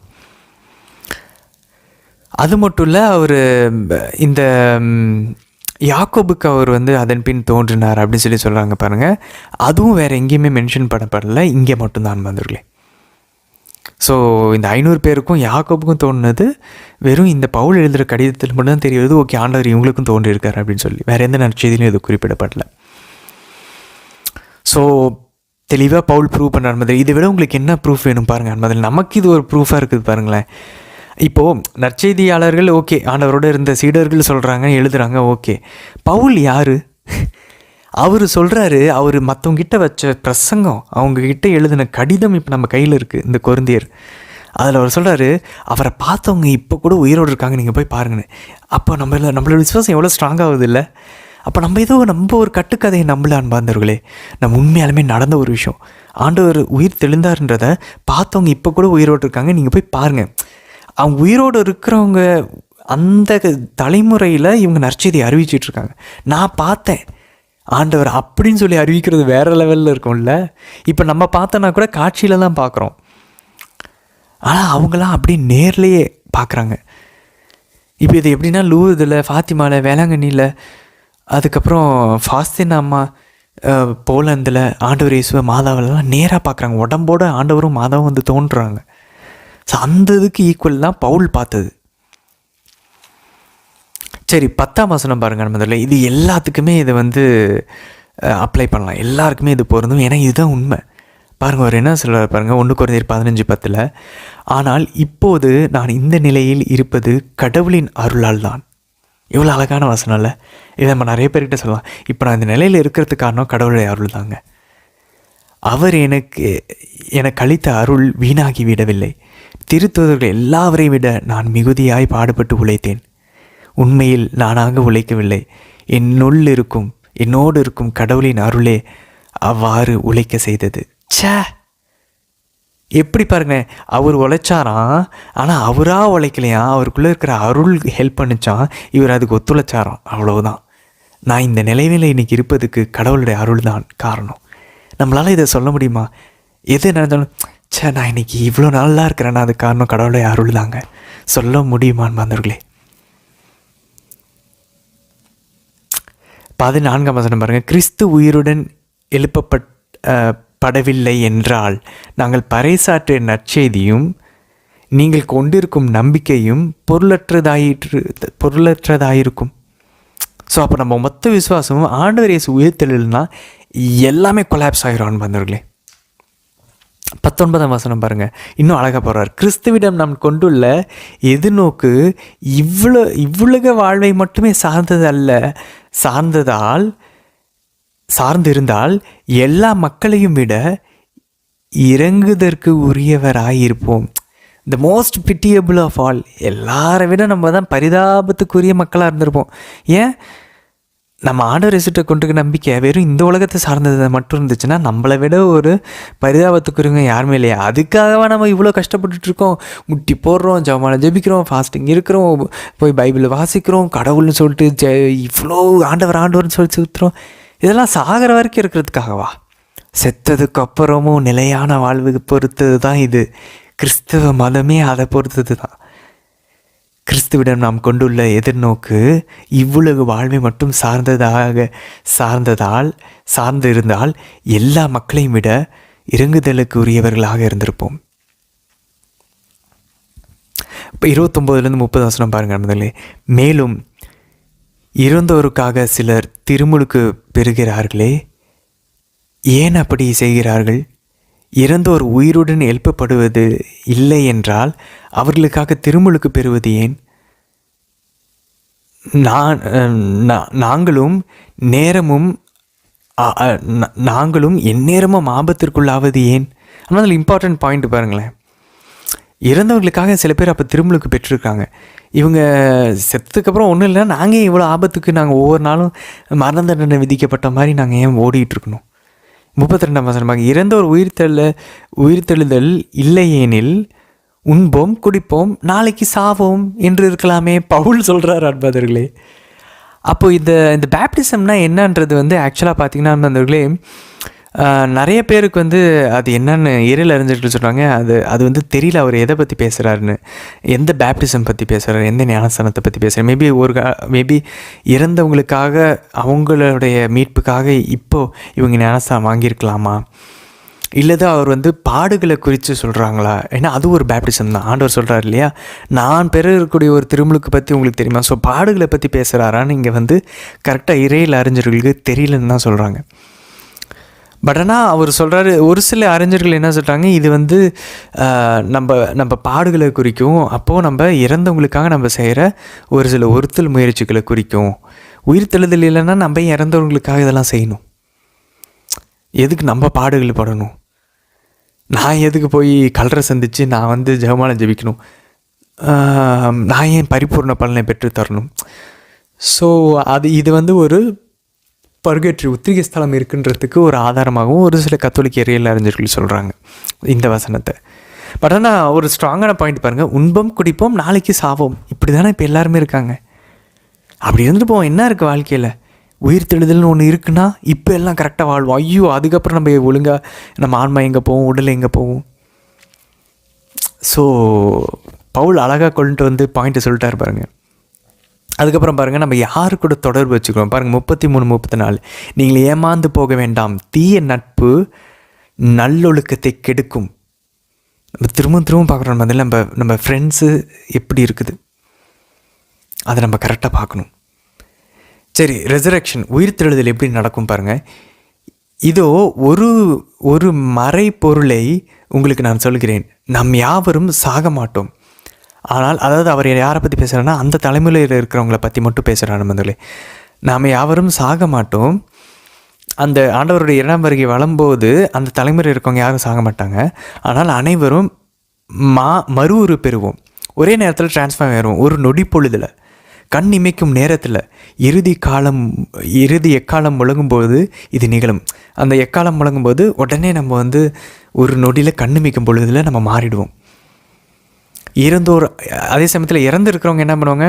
அழிவற்றவர்களாக உயிருடன் எழுப்பப்படுவார்கள். நாமும் மறுரூபம் பெறுவோம். ஏனெனில் அழிவுக்குரிய உடல் அழியாமையை அணிந்து கொள்ள வேண்டும். ஸோ நம்ம உடல் இப்போ அழிய போடுறப்ப நம்ம டிரான்ஸ்ஃபார்ம் ஆகணும். அப்போ தான் நம்ம விண்ணகத்துக்குள்ளே நுழைய முடியும். இந்த பலவீனமான உடலோடு நம்ம நுழைய முடியாது. அப்போ பாருங்கள், ஆண்டவர் இயேசுவோட உயிர்த்தெழுந்த உடல் அதே உடம்பு தான், ஃபிசிக்கலான உடம்பு தான், ரத்தம் சாதம் இருக்குது. ஆனால் அது மாற்றிப்படுத்தின ஒரு உடம்பு. ஸோ அதே போல் நம்மளோட உடலும் மாறும், அழியாமையை அணிந்து கொள்ளும். அழியாமையை அணிந்து கொண்டதுக்கப்புறம் நரகத்துக்கு போகிறோமா விண்ணகத்துக்கு போகிறோமா? அதுதான் ஒரு கேள்வி. அழிவுக்குரியது அழியாமையும், சாவுக்குரியது சாகாமையும் அணிந்து கொள்ளும்போது மறைநூல் எழுதிய வாக்கு நிறைவேறும். சாவு மறைந்து ஒளிந்தது, வெற்றி கிடைத்தது. சாவே உன் வெற்றி எங்கே? சாவே உன் கொடுக்கு எங்கே? முதல்ல பவுல் எஸ்ஐயா 25:8, ஓசையா 13:14 எடுத்து அவர் சொல்கிறார், இங்கே தான் இந்த சாவு மேல் நமக்கு ஒரு வெற்றி வரும் அப்படின்னு சொல்லி ஆண்டவர் சொல்கிறது இங்கே நமக்கு நடக்குது. இறுதி தீர்ப்பின் போது நடக்கும் அப்படின்னு சொல்லி சொல்கிறார் அன்பர்களே. அதுக்கப்புறம் பாருங்கள், 42லேருந்து 44 நம்மளோட உடல் ஆவிக்குரிய உடலாக மாறிடும் சொல்ல பாருங்கள். ஸ்பிரிச்சுவல் உடல் அப்படின்னு சொல்லும்போது, ஸ்பிரிச்சுவல் பாடின்னு சொல்லும்போது ஏதோ நம்ம ரத்த சதை இல்லாத ஒரு இந்த சுருபிகளை போல், ஏஞ்சல்ஸை போல் நம்ம ஆக மாட்டோம் அன்பர்களே. உடம்பு தான், ரத்த சதை இருக்கும். ஆனால் அது அந்த அழியாமையை, இம்மார்டாலிட்டி, இன்கரப்டபிலிட்டி, அந்த நம்ம படுகொலியை காணாது, அழிவுக்குறாதுன்னு சொல்லுவாங்க பாருங்கள். அந்த ஒரு நிலை நம்ம உடல் மாறும்போது அது எப்படி? ஆவியின் வல்லமையினால், ஆண்டவர் இயேசுவினுடைய ஆவியின் வல்லமையினால், தூய ஆவியின் ஒரு வல்லமையினால் நம்ம உடல் அப்படி ஆவிக்குரிய வகையில் மாறிடும். ஆனால் உடலாக தான் இருக்கும், ரத்தம் சதையும் இருக்கும். பாடி ஃப்ளஷ் அண்ட் பிளட்டு தான். புனித ஃபுல்ஜென்டியஸ் அப்படின்றவர் இதை சொல்கிறாங்க அன்பர்களே. ஸோ அப்போது இந்த மாதிரி நம்ம உடல் மாறும்போது, உயிர்த்தெழும்போது நமக்கு 4 விஷயங்கள் நடக்கும். இது ஆண்டவர் இயேசுடைய உயிர்த்தெழுதல் உடம்புலையும் பார்க்கலாம். என்னது? ஃபஸ்ட்டு இம்பேசிபிலிட்டி. அப்படின்னா நமக்கு அந்த துன்பங்கள்லேருந்து நமக்கு ஒரு விடுதலை கிடைக்கும். Immunity to suffering. அதுக்கப்புறம் இம்பேசிபிலிட்டி முடிஞ்சால் அப்புறம் எஜிலிட்டினா பலவீனங்கள் எல்லாம் பலமாக மாறும். அதுக்கப்புறம் சட்டிலிட்டி அப்படின்றாங்க. அப்படின்னா நம்ம உடல் ஆன்மாவுக்கு கட்டுப்பட்டிருக்கும் முழுமையாக. அதுக்கப்புறம் பிரைட்னஸ், வெளியிலேருந்து நல்ல ஒரு ரேடியன்ஸ் வரும் அன்பர்களே. ஸோ இது 4 இருக்கும்: இம்பேசிபிலிட்டி, எஜிலிட்டி, சட்டிலிட்டி, பிரைட்னஸ். ஸோ துன்புறாது, பலவீனமாக இருக்காது, ஆன்மாவுக்கு கீழ்ப்படியும், ஒளிமயமாக இருக்கும். இந்த 4 விஷயங்களும் உயிர்த்தெழும் போது நம்மளோட உடலில் இருக்கும் அன்பர்களே. சரி, 58ஆம் வசனம் பாருங்கள். மக்களுக்கு அழகான ஒரு ஊக்கம் கொடுக்குறா பாருங்கள். ஆண்டவருக்காக நீங்கள் உழைப்பது, அது குறிப்பாக ஊழியம் செய்கிறவங்களுக்கு, வீணாக போகாது என்பதை அறிந்து ஆண்டவரின் பணியை இன்னும் அதிகமாக எப்போதும் செய்யுங்கள். அழகான ஒரு ஊக்கம் கொடுக்குற ஒரு வார்த்தை. எப்பயுமே அது வீணாக போகாது. ஆண்டவருக்கான பணியை தொடர்ந்து அதிகமாக செய்யுங்கள். சரி முதலே நம்ம தொடர்ந்து பயணிக்கலாம். நாளை தினத்திற்கான வீடியோவில் நம்ம சந்திக்கலாம். நாளையோட 1 கொரிந்தியர் முடிக்க போகிறோம். ஆமேன்.